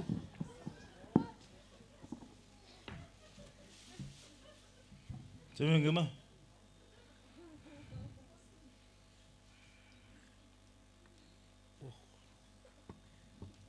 Не болды? Бұл қаусыңдар ма не? Иә, не, жоқ. Ассалаумағалейкум. Кисің ба? Жоқ. Осы жерде тұрасыз ба? Жоқ, анау 87-ге келгенмін ғой. Қайтып бара жатсыз ба? Иә, анау негізі ұят болды жаңа ше. Жаман ұят болды, өзімнен де бар негізі. Алдың күн түнімен дырылдатқанмын ғой, анау бар ғой. Сол мен. Жоқ, дырылдатқаныз? Сөйтсем, көршілер арыз жазып ана жерде бар ғой. Милиция шақырып жаман болды. Милиция шақырды ма? Ой, милиция шақырды. Дауыс шығады ғой жаман, тағып жаман, түнімен жаман. Жоқ, оны бәрі біледі ғой.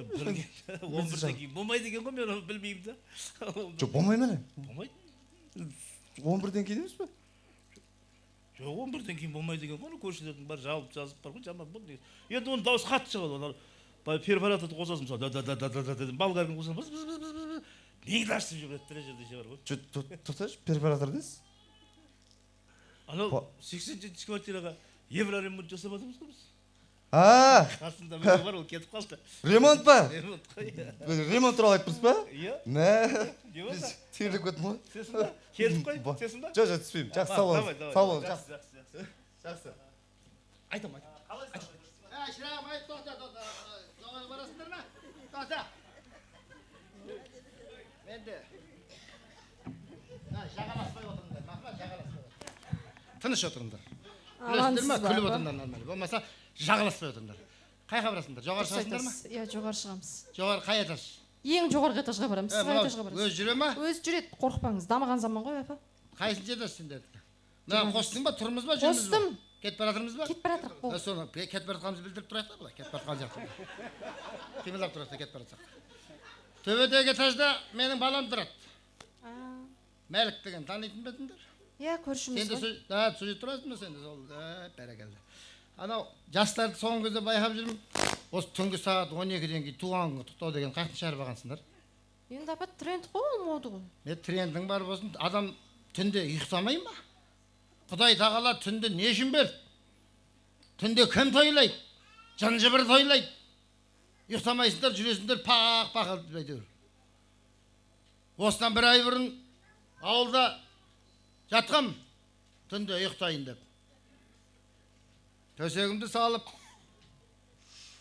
Бисмиллахиррахманиррахим дұғаларымды оқып, үрлеп, сүпілеп, әдемлеп, біраз сүрелер білем. Соларды бәрі оқып, көзім жұмылып,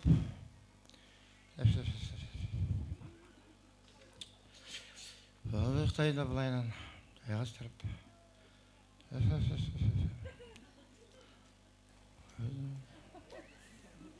Пасыл соқпата!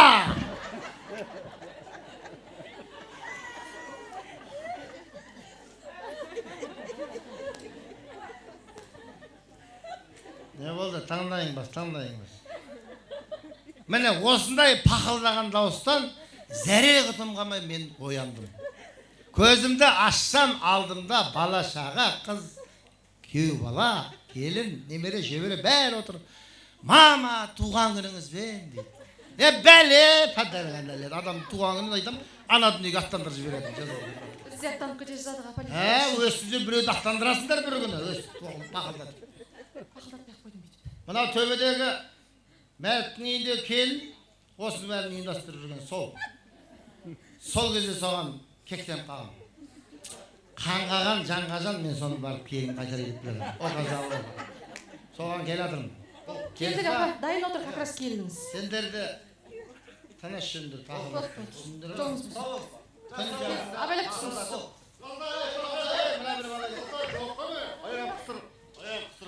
Өсін.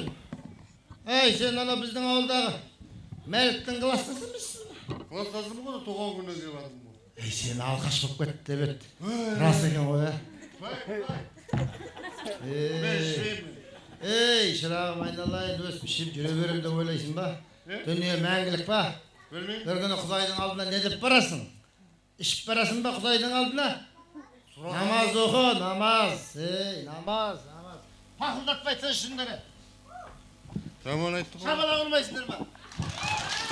Шынымен де, апам айтып тұрған дұрыс негізі. Неге? Жоқ, қашан құйысып жүресіз? Кеше көрдім сыртыңыздан. Менің? Бір досыңыз арқалап барадыр. Қой. Одан алдын көрдім, бір екі жігіт екі жағыңызда көтеріп барадыр. Аяғыңызда тұра алмайсыз. Қашан құйысып жүресіз?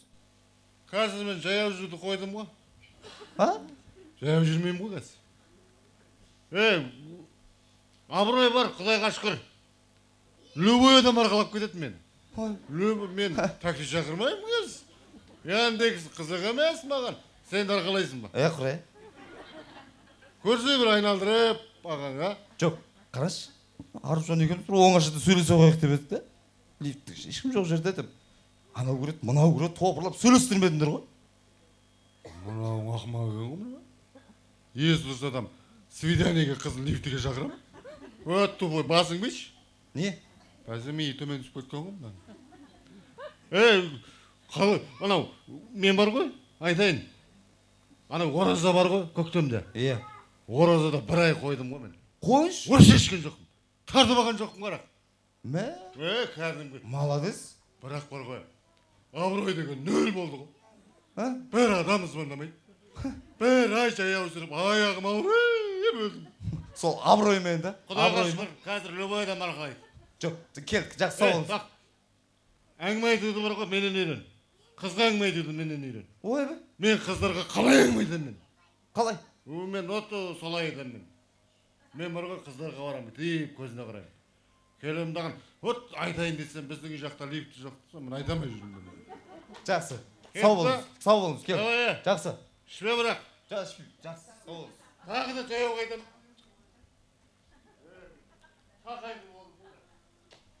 Болды ма? Ешкім кірмей ма?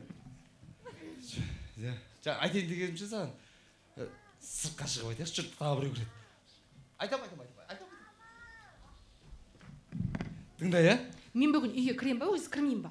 Бір сағат болды мен аспан мен жердің ортасында алып жүрген лифттің ішінде. Кіресің. Не айтайын деген сіз айтшы. Тыңда, мен саған айтайын деген бар ғой. Ару, саған айтып көптен бері. Мен саған айтайын деген мен бар ғой. Мен сенші. Айтсайын тесіз не? Қарызға бір 20 000 теңге бере тұршы. Сен сонда бағанадан берім менен қарызға ақша сұрау үшін ары бері мені тасып жүрсің ба? Вообще сөзім жоқ саған бар ғой. Кетші. Ару, маған тұрмысқа шығасың ба?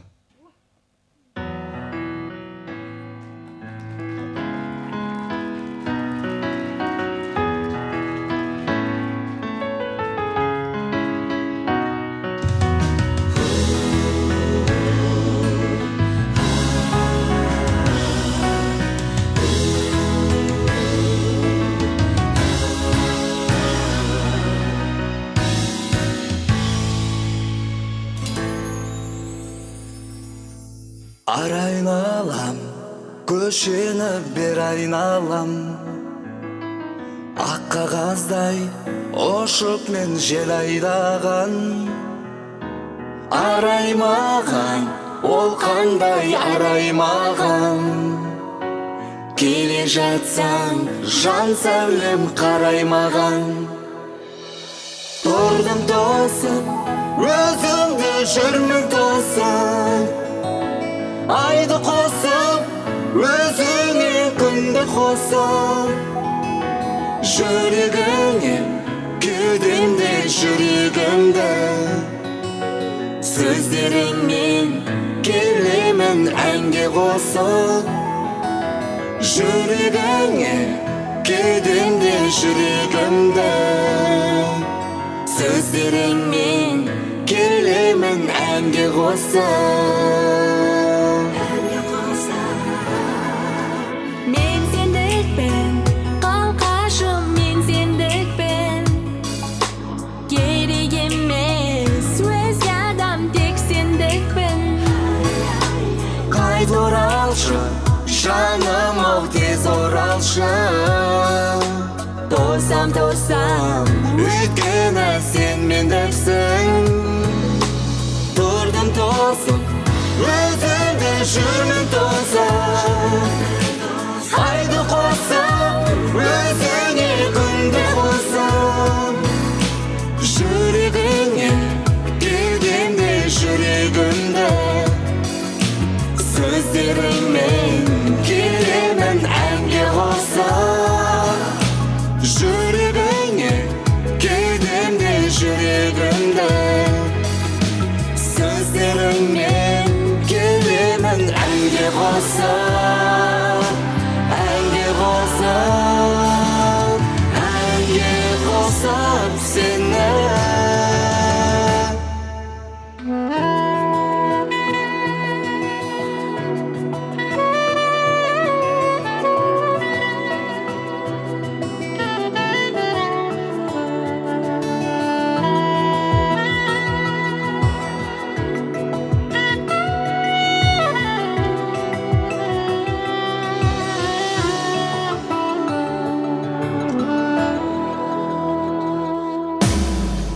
Тосып, өзіңді жүрмін тосып. Айды қосып, өзіңе күнді қосып. Жүрегіңе кеудемде жүрегімді. Сөздеріммен келемін әнге қосып. Жүрегіңе кеудемде жүрегімді. Сөздеріңмен келемін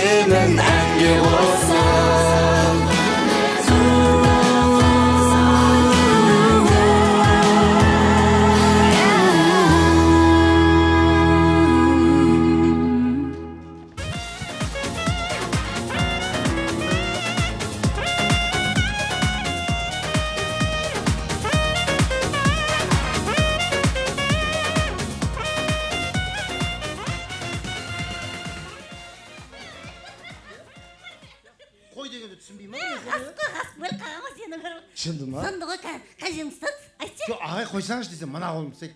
Ағай қойсаңшы, сіз менің вкусым емес десе, мына қолым ұстайды. Ұстамамайсың ғой. Не қылам айттым ғой, мен вкусым емес, ондай ұнамайды маған. Вкусыңды қасан табамыз, айналайын сен вкусыңды табамыз деп жүргенде 18 деп алда бір күн 8 деп тұрма. Яғни сен классасын келетін ба? Вай, мен классасым, сені көтті ғасып болды ғой. Мен айттым да, подружкам бір осындай дедім да. Ол классас мандай ғой, сол бойдақ класс те үйленбеген. Осы сатқа дейін үйленбеген ғой. Тыныштық бар. Ол андай ғой, қиялдау етті бұнда мектепте оқысына. Мен Қазақстан тұрмай, мен шетелде тұрам дейтін, заңды ма деп күлетінім ғой. Қазір Америкадан бірақ шықты ғой сол. Ой. Мә, Америкада тұрады қазір бар емесе, оқып, ой, бәл зомас деп. Америка деп айтшы. Сөйт айттым ғой енді мен. Айтшы. Америка.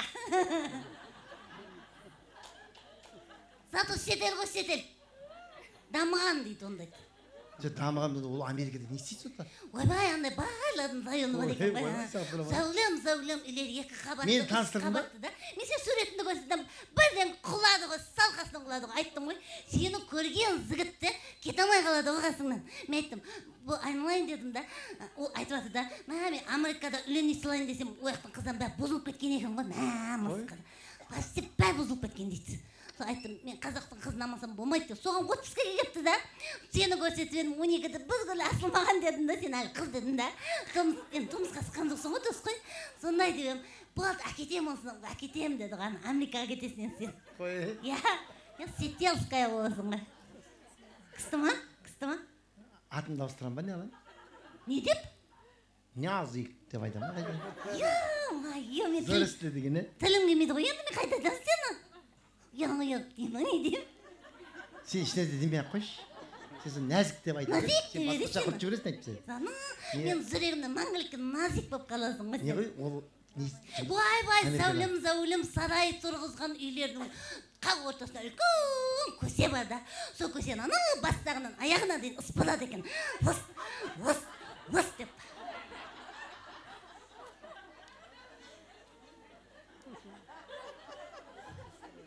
Спырат дейсің ба? Я, тап-таза қып спылады екен. Сонда сен мен дворникке күйге шығарып берейін десің ба? Ой, несі бар айнанай? Зато айлығы көп.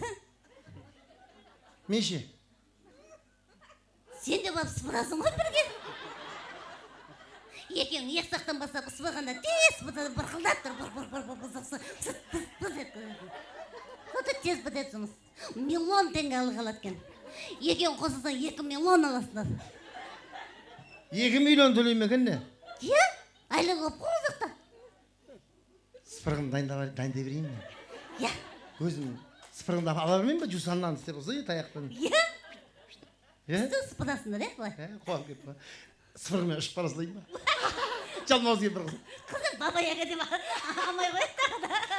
Американ төбесіне ұсырып бара жатқанда, ойбай тезада естеп Пентагондағылар пақ ет атқылады. Атса өздері өкініп қалады жер, бомба түскендей болады жер. Ойбай, Американ теңіз атын бұдаққа түкізіп. Қуам кетті жер. Сүрт кетсекші. Давай сүрт кетсексі. Ойбай, телефон қап кетті ғой енді отырған деді. Сенде бар ма телефон? Менде де жоқ телефон. Сен алып шығасың ғой, сен әлі сол ет барамды ап келем ғой. Шүк еді қалса. Өзі барып ап келеді. Әне. Егі жалмауыз келіп, мен емес сен сияқты болып қалды. Екеуміз подружкамыз ғой. Спыртқың артына отырып барам ғой сенің. Кім түсіреді? Отырып дегенді айтпай-ақ қойшы сен. Дұрыс қой, отырып деді. Фотоға, назықты қыз кезінде соңғы фотосы деп айтты. Кімге түсіргіземіз? Мына бір кісі келеді, артық кісі. Ойбай, қазақ па? Орысау деймін. Ана Михайловский Болгарский деген бар ғой, соны ұқсайды екен.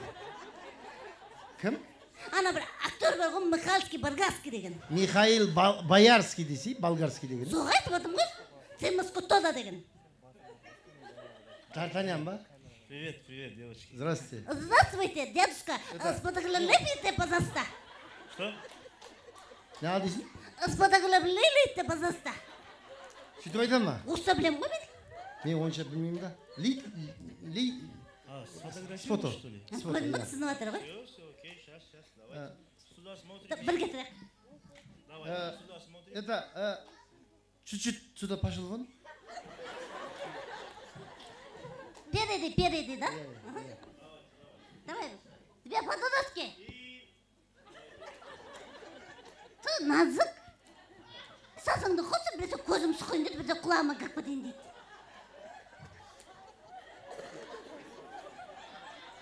Нә, осылай да задас еткен ғой саған. Осылай жүрші енді. Давай бүйтті сай, назық бүйтті сай. О, давай бүйтті саяқсы. А давай зат өзірек. Біреуін істейікші. Бәрін істей бермейін. Онда дәу өзірек. Қолым жетпейді мен. Майса, майса. Артынан қайда. Ойбай! Ысыңдатты. Ішін тартым, артынан шығып кеттім. Бұста, бірлеглебле, есте бұзылса. Не қылдым мына өзін түсіріп атқан емес? Селфи емес? Не надо селфи? Біреулерге барады, түсір десең бар, өстіп кетеді. Бұлай қарай. Қойшы, түсірмей қойшы. Задний. Көзіміз асып, тұта деп. Спасибо, что подоглеблили. Қойшы, сеніңге орысшан қатты демес деген ғой. Не подоглеблили. Рахмет. Спасибо, до свидания. Өзіміз ақ селфи соламыз ғой, біз. А давайте бәріміз семіз ба? Америкаға жібереміз. Бәрі көресен, бәріні қазақтан бәрі. Әдемі ғой, әдемі болып отырыңды да. Бүйтіп отырдыңыз да. Бүйтіп отырайық соңында, давай. Бәріміз бірге.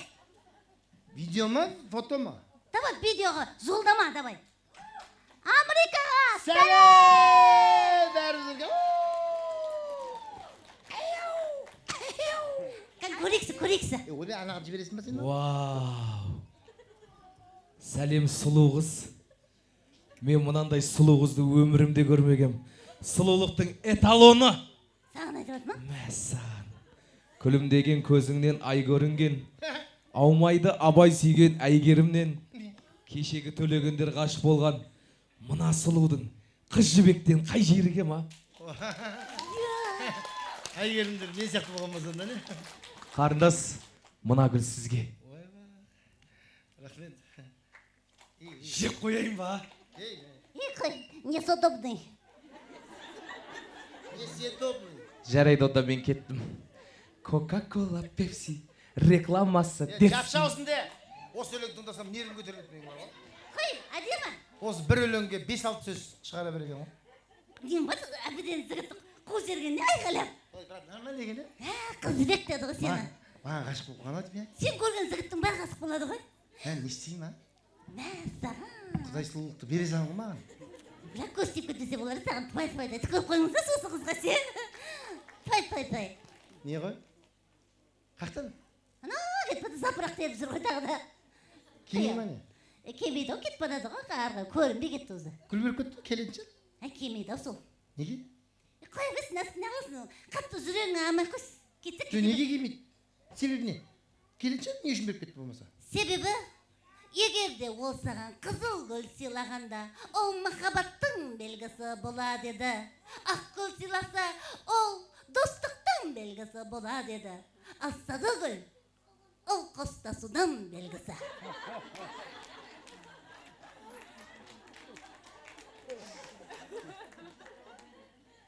Оңбаған. Жүріп тастап кеттің ме мені сонда? Кетті ғана, танымайсың да ғой, бір сені көрдік қой. Танымайын ба, неме жылады? Қиял, басқа біреуге бер, ананайын. Сен ана... Кластасыма тейін депті, де? Сен кластасы телефон шытылап алдың ба? Кластасыма... Ой, Мырзабай ғыны? Не қыл дейді? Білмейм, не қыл? Алло, не болды? Аңырамай, нормаль сөйлес. Жылап тұр ма не? Қыз тасап кетті тағы да. Бапты кесе ана пантаның қасында тұрмыз. Су ақпайтын пантаның қасында десең? Пантаның су неге ақпайды? Ана тесуге ерінген ғой бәрі. Ұмыт кеткен ба тесуді? Аңырап келе жатыр ма? Ой, бай, басына көтеді ғана, зыла бермесе. Кеше бере. Наоборот, ауысып кеткенбіз, екеуміз бар ғой. Мен жігіт болуым керек еді, бұл қыз болу керек еді. Тастап кетті. Өмірі қыз тастап кетеді, аңырап отырады. Жігітсің ғой, жыламаш, нервің көтеріп, кәші бар ғой, ұрып жатырмын қазір. Болды, жыламаймын. Тастап кетті ма қызың? Кетіп қалды ғой. Жақсы болып кетіп қалса. Жігіт сияқты, намыс қайда, ар қайда, мінез қайда? Зама бұл көмектесеміз ғой, досыңызбыз ғой сен. Несін дос болып жүрдік дейсің? Нешін дос болып жүрміз саған? Өткенде көмектестік ба саған? Анау талфаны жинап шықтың ба сені? 10 баланың ортасында таяқ жатқан жерінен? Анау 10 балаң реанимацияда жатыр қазір. Сінің бәрін от жерді ғой. Иә, отасың ғой, досым үшін мен тұрамын мен. Сенсің сол. Күшән не істеді ал, күшән не істеді? ойбай кредитін тауып бердім ғой. Ойбай мен сорныйға тығылайын деп жатыр десе, деп жүгіріп бұртынан займнан барып кредит аласаппын ғой. Займ болды енді сол қыз займ. Займ болғанда жаман займ болып жатыр қазір. Құтыламыз Құдай қаласа. Қазан құтылсын өйстіп. Әркіздің артынан сүмеңдеп жүгіріп жүре бересің. Тағы да бір мәнісі болады. Күшан, айтшы, біз көмектесеміз ба? Көмектесеміз ба? Ол дос, всегда дос. Кеткен қыз кете берсін. Кеткен ұзақты қайда ол қатын бұл ұзартпайтын. Вот нәзік тиеді саған. Доспыз ғой. Осындайда көмексізбен де қазір көмектесеміз. Дос ба? Все, нәзік. Давай ти. Ой, қойсай, досың ғой не болсын, масқа не сонда. Ей, нәзік. Мұзатқа өзім көндіп берем. Нәзік. Досым үшін көнем да енді, қайтам енді. Сөйтсе ақылың бар ғой. Достықтан туған махаббат. Елік болады. Америка басын танымайтын бұдан мен кім біледі ақылда болады. Кім біледі. Терсіламда енді қайтам тей. Тимейсің ау. Көріп тұрмын, тимейтін сияқтымын ғой. Зақсылық зақпайды да. Біз оған көмектесеміз деп жатырмыз. Өзімізді құрбан етіп. Салап, қал зал өзің қатыныз. Сен кассасы, келетін кластасы. Келетін. Өтіріп мәйші құлақтан деу батсын ба? Кеп қалды, ұзбанда батыр. Өлетін болды қой, классасымен. Қайзеті үзісін. Пантан дедік қой. Су ақпайтын. Су ақпайтын пантан да жоғайсын да. Енді Америкада су ақпайтын пантан жоқ шығар? Ақпайтынна кесін. Әпте соған үйреніп кеткен ғой. Бұл жерге ят болды да қыздан давай.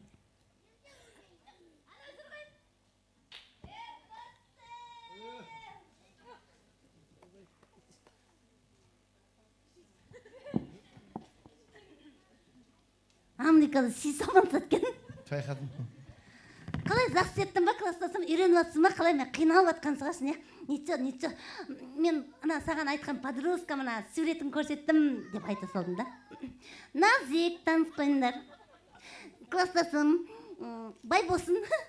Бай болсын деп ниет қыпты, тосына бай болды ғой. Байқады бергелетем ғой кейін, байқады. Назик деп қоясың, Назик. Тазик деп. Құршы, тазик емес. Жаңыл деді, американский айтады ғой, қайтып айтатын? Назик. Таныс қойыңдар. Сен сөйтіп тұра берсің, таныстық қой, кетсен ағай. Қаға? Мен се? Қуасың ба, екемізді қалдырсаншы, еке өзіміз. Мен танысып, неақса не алмайын ба? Неақ қойдың ғой, бәрін таныстырып қойдың, енді арқылы өзіміз неғыла береміз ғой. Сұсқай қарап тұр енді. Өмір бойы қарап тұрасың ба сонда сен? Спорттың артына отырып бадым ғой. Енді бізді қалдырсайын, өзіміз арқылы өзіміз сөйлесе береміз, танса береміз. Анеге барып қарап тұрайын бәле. Вообще ар, кетсек, анаяға барып. Мен жоқты ұдып бады, мына сияқты жүрмесің ба? Қуасың ба, неме қылам, ұрып қылам, не істеймін? Шынды ғой, ұратын. Уайымда батын? Бар деген. Тұра бересіз. Бот, бадам.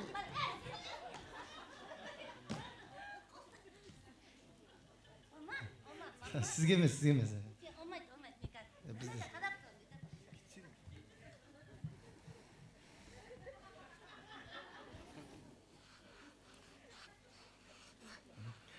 Салмаса.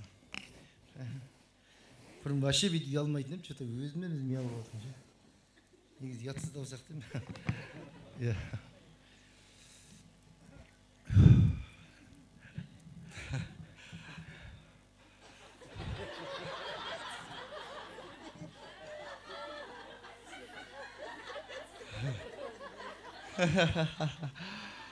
Мынау.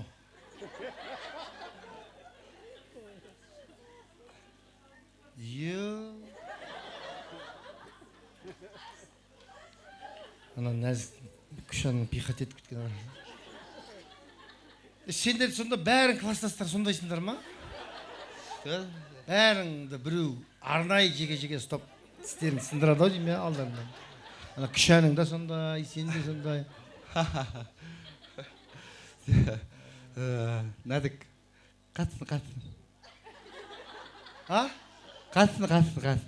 Мына сөйлемей деген ғой ше.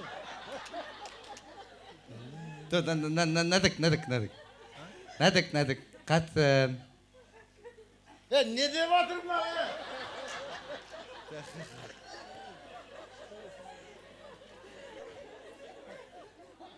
Сен сөздің қатсын, сен. Қаяқтысың? Кентау, туған жерім Кентау. Аржында Байылдыр деген ауыл бар, сол Байылдырдың Чех деген көше бар, сонда 15-ші үйде тұрғанмын. Қатсын, сен семізсің ба? Не? Сен семізсің ба? тағы айтылшы. Сен семізсің ба? Сен маған сонда семізсің ба деп сұрап тұрсың ба? Да. Сен маған сонда семіздігін бетіне басып тұрсың ба? Да. Қатсың, сен семізсің ба? Сен тағы айтып тұрсың ба маған сонда сен семізсің ба деп? Қалған тістерің сындырайын ба? Сен маған семізсің ба деп? Не дедің енді? Сен семізсің ба? Күшән!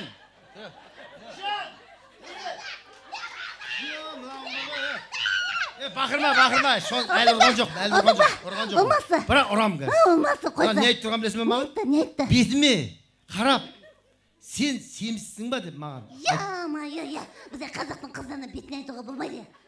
Америка емес қой бұл. Олай демедім? Да. Мен айттым, қаттыдан Қаттыдан дедім ба? дедің. Сөйт одан деді. Батықты демедім. Қатты демедім ба? Қатты демедім ба? Қаттың, сен демесің ба? Бот басын батыс демедім ба? Тупойдың әңгімесін айтар. Сен екеуің бір-бірлерің түсініп тұрсыңдар ма не сонда? Кластасың ғой.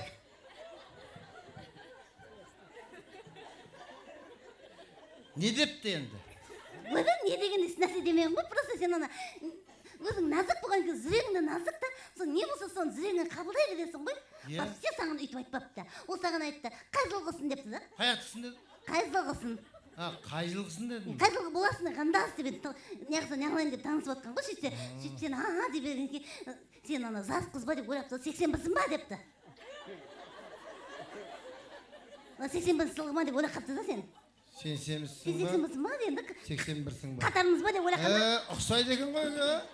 Сен семізсің ба? 81-сің ба? Біз 81-міз. Кешіріп, айғылмай қалдым. Мен 77-мін ғой, 77. Қандай 8-ден ба? Айтпай-ақ қойшы. 81 дейміз, біз 81. Бет деді? 77. Сен семіз. Ола, қалғыз. Бет деді. Зықына кыдаса дейді. Мынау қаяқтың Вообще келмейді ғой. Айтты сөйтті. Красавица деген. Айтты. Екеуі вообще ұқсамайды да ғой. Сен маған сонда кәрі қыз деп тұрсың ба? Нәдік тоқта. Сен бағыл сен семізсің. Семіз. 81. Сен сонда маған бетіме айттың ба тоқтамай? Жоқ, сен семіз емес. Сен семіз. No.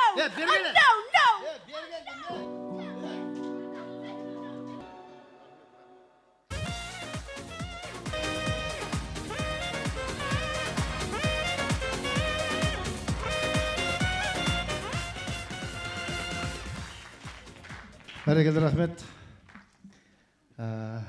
Қалай, жақсы отырсыздар ма? Өстіп отыр ма бәрі? Әйтеуір қолымыздан келгенше сабылып жатырмыз барынша. Мынау біздің енді театрымызды осы ашқан кезде, ойланып толғанып жүрген кезде не істейміз, ол бұл дүние оңай емес қой енді. Халықтың көңілінен шыға аламыз ба, шыға алмаймыз ба деген түрлі қорқыныштар бар, үрей бар деген сияқты. Бірақ әйтеуір нарта өкілдіп, сіздерге сеніп, сіздердің қолдауларыңызға сеніп, осы бір дүкенді аштық, Құдай қаласа. Енді сол дүкеннің үшін товарға толтыру керек болып жатыр. Қытайға барып келеміз ба білмеймін енді. Мынау сол дүкенімізді ашатын кезде бір-екі жігіттер болды.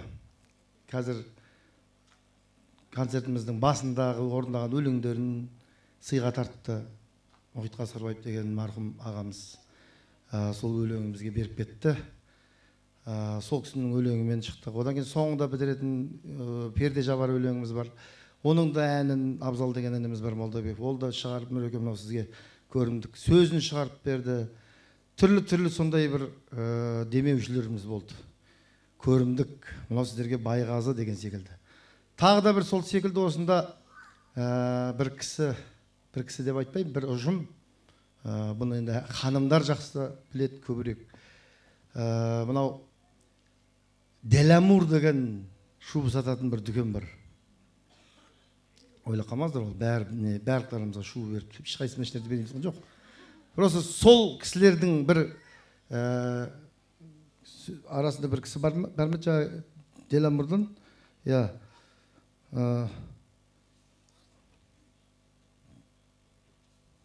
Әкел. Мына затты әкелген. Бұл енді не екен білмеймін, бірақ бір керемет шуба ғой, шуба екен. Осы шубаны жұрт ойлайды ғой, өздеріне жабайын деп жатыр екен. Жоқ. Қарапайым халыққа осы концертке келген кісілердің біреуіне сыйға тартамын деді. Ал енді оны қалай анықтаймыз? Алып кел. Мынау қоржынға біз екі қалтасы бар. Міне қараңыздар. Екі қалтасында міне сандар бар мынау. 5 деген секілді. Бұл отырған орындарыңыздың қатары. Ал мына бетте орын. Точно орын бе? Мынау екен ғой қатар. Мынау қатар екен, 8 қадап қойды. Мынау орын. Екеуін байланыстырғанда бір адамның орны шығады, дұрыс па? Бірінші қатар, 5-ші орын деген сияқты. Кім бұйырады, сол алады. Бұл Деламурдың халыққа жасаған сыйы.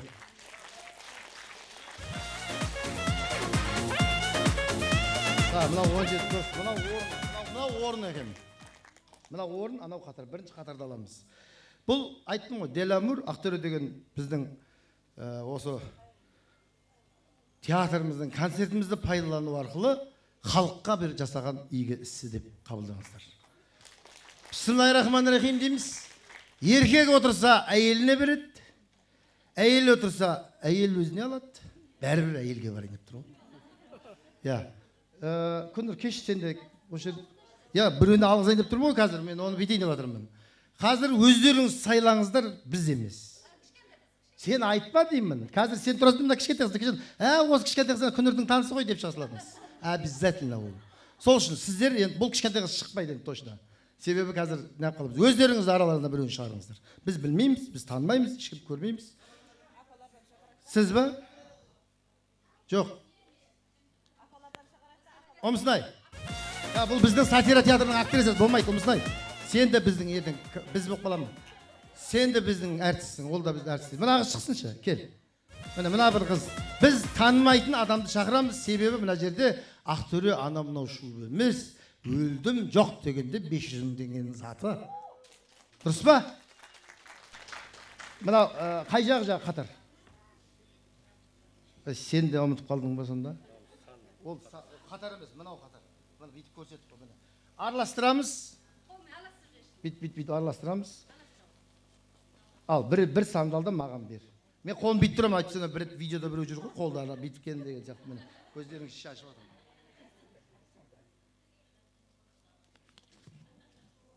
Тоғызыншы қатар. Ал 9-дағырдар дірілдеп отыра беріңдер. Бисмиллахир-рахманир-рахим. 9-шы қатар қақта, қолдарыңыз көтеріңіздерші. Тура шуба кетіндер отыр ғой мына. Тек шуба кетіндер отыр ғой мына жерде. Бисмиллахир-рахманир-рахим. Мейлі, кімге берсе де әйтеуір бірдеңе қыласыңдар ғой. Істеп атсаң, Иә.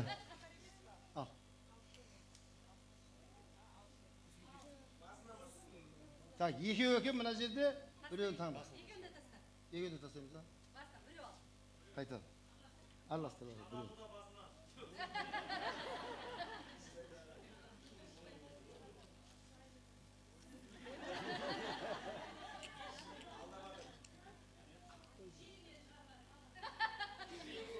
Тоғызыншы ряд.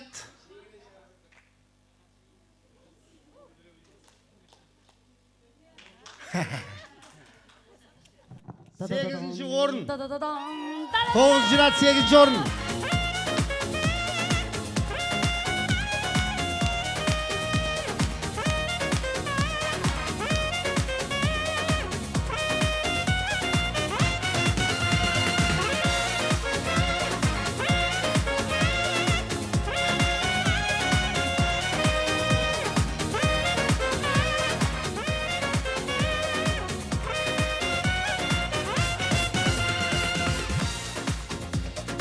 Өзі де денеңізге лайық болып тұрған екен ғой, арық біреу шығып қала ма деп 9-шы қатар 8-ші орын. 2 билеті бар екен. 9-шы қатар 8-ші орын.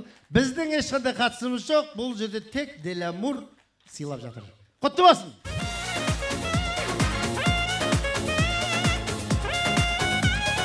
Мәссаған, размері де точный. Шубасы мощный екен.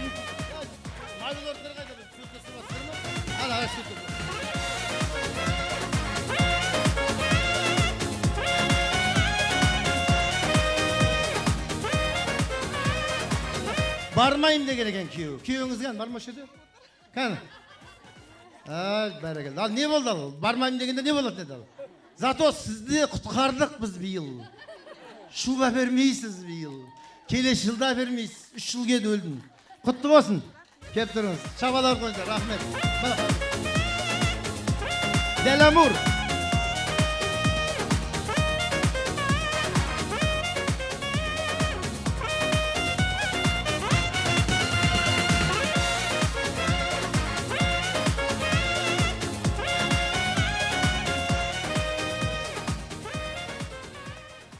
Біздің концертіміздің пайдасы осы ғой.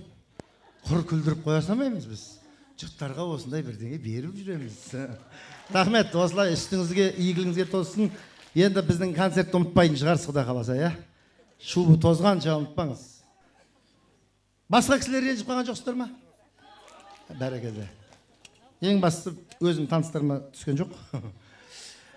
Мынау Шаншар театрында мен жаңа 28 жыл істедім деп айттым ғой. Сол театрда ең бірінші біз Бақмаржан деген трио болып кіргенбіз.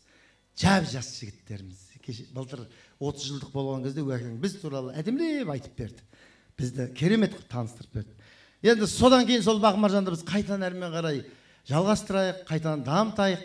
Сол кездегі әндерімізді жаңаша бір түрде айтайық деген ниетпенен біз былтыр Қарағыз деген әнді шығарғанбыз. Енді биыл тағы бір ән дайындап келдік. Мен рұқсат болса ортаға өзімнің 30 жылдық достарым Бақмаржан триосын шақырамын. Музыка, маэстро, Бақмаржан.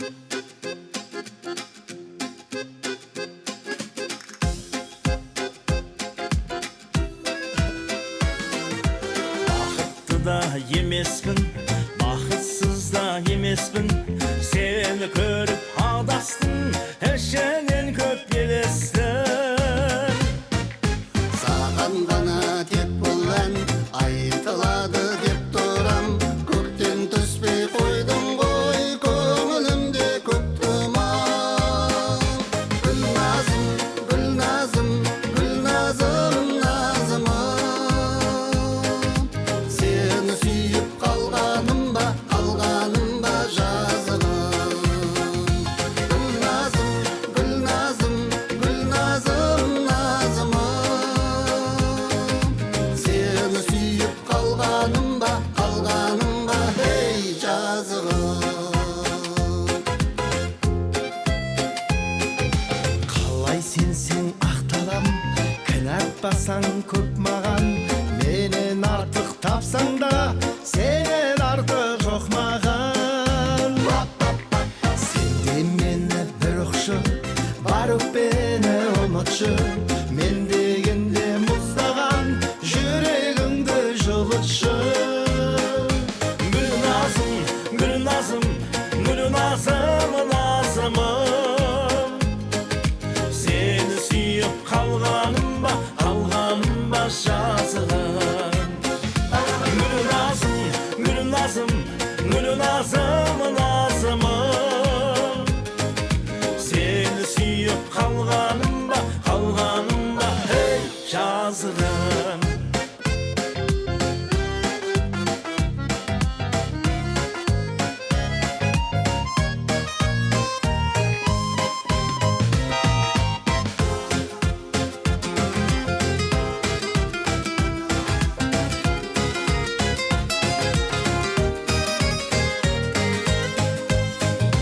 Gülnazım, Gülnazım, Gülnazım, nazımım. Seni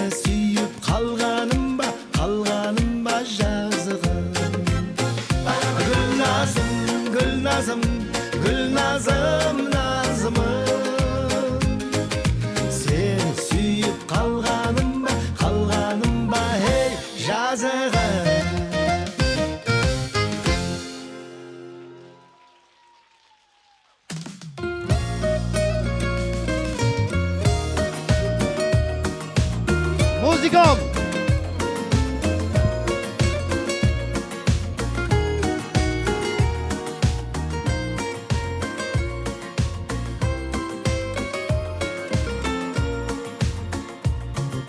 Atkardık mene Kezekti mendekte Aldında elden en hürmette Sambarap sertler Tez öttü de ketti Hoşlasar sizden mezgil jetti Mınalgıs elge tağı da Kol soğup koşemet der жылу берген жаныма En doсы бары келеміз әлі Өздеріңді аңсап сағына Мың алғыс елге тағы да Қол соғып қошеметтеп жылу берген жаныма En досы бары келеміз әлі Өздеріңді аңсап сағына Жабыққан жанды әзілменен емдеп Әуезді әнмен көңіл тербеп Аман болайық келгенше айналып Көрермен қолдауыңа шөлдеп Мың алғыс елге тағы да Қол соғып қошеметтеп жылу берген жаныма En doсы бары келеміз әлі Өздеріңді аңсап сағына Мың алғыс елге тағы да Қол соғып қошеметтеп жылу берген жаныма En досы бары келеміз әлі Өздеріңді аңсап сағына Құрметті көрермендер, арнайы бізге демеу білдіріп, біз ашылдық дегенімізге келгендерің үшін мың алғысымызды білдіреміз. Жақсылықта, қуанышта кездеске. Аман, сау болыңыздар. Біз сіздерді жақсы көреміз. Muzikam teatrı. Мың алғыс елге тағы да Қол соғып қошеметтеп жылу берген жаныма En досы бары келеміз әлі Өздеріңді аңсап сағына En досы бары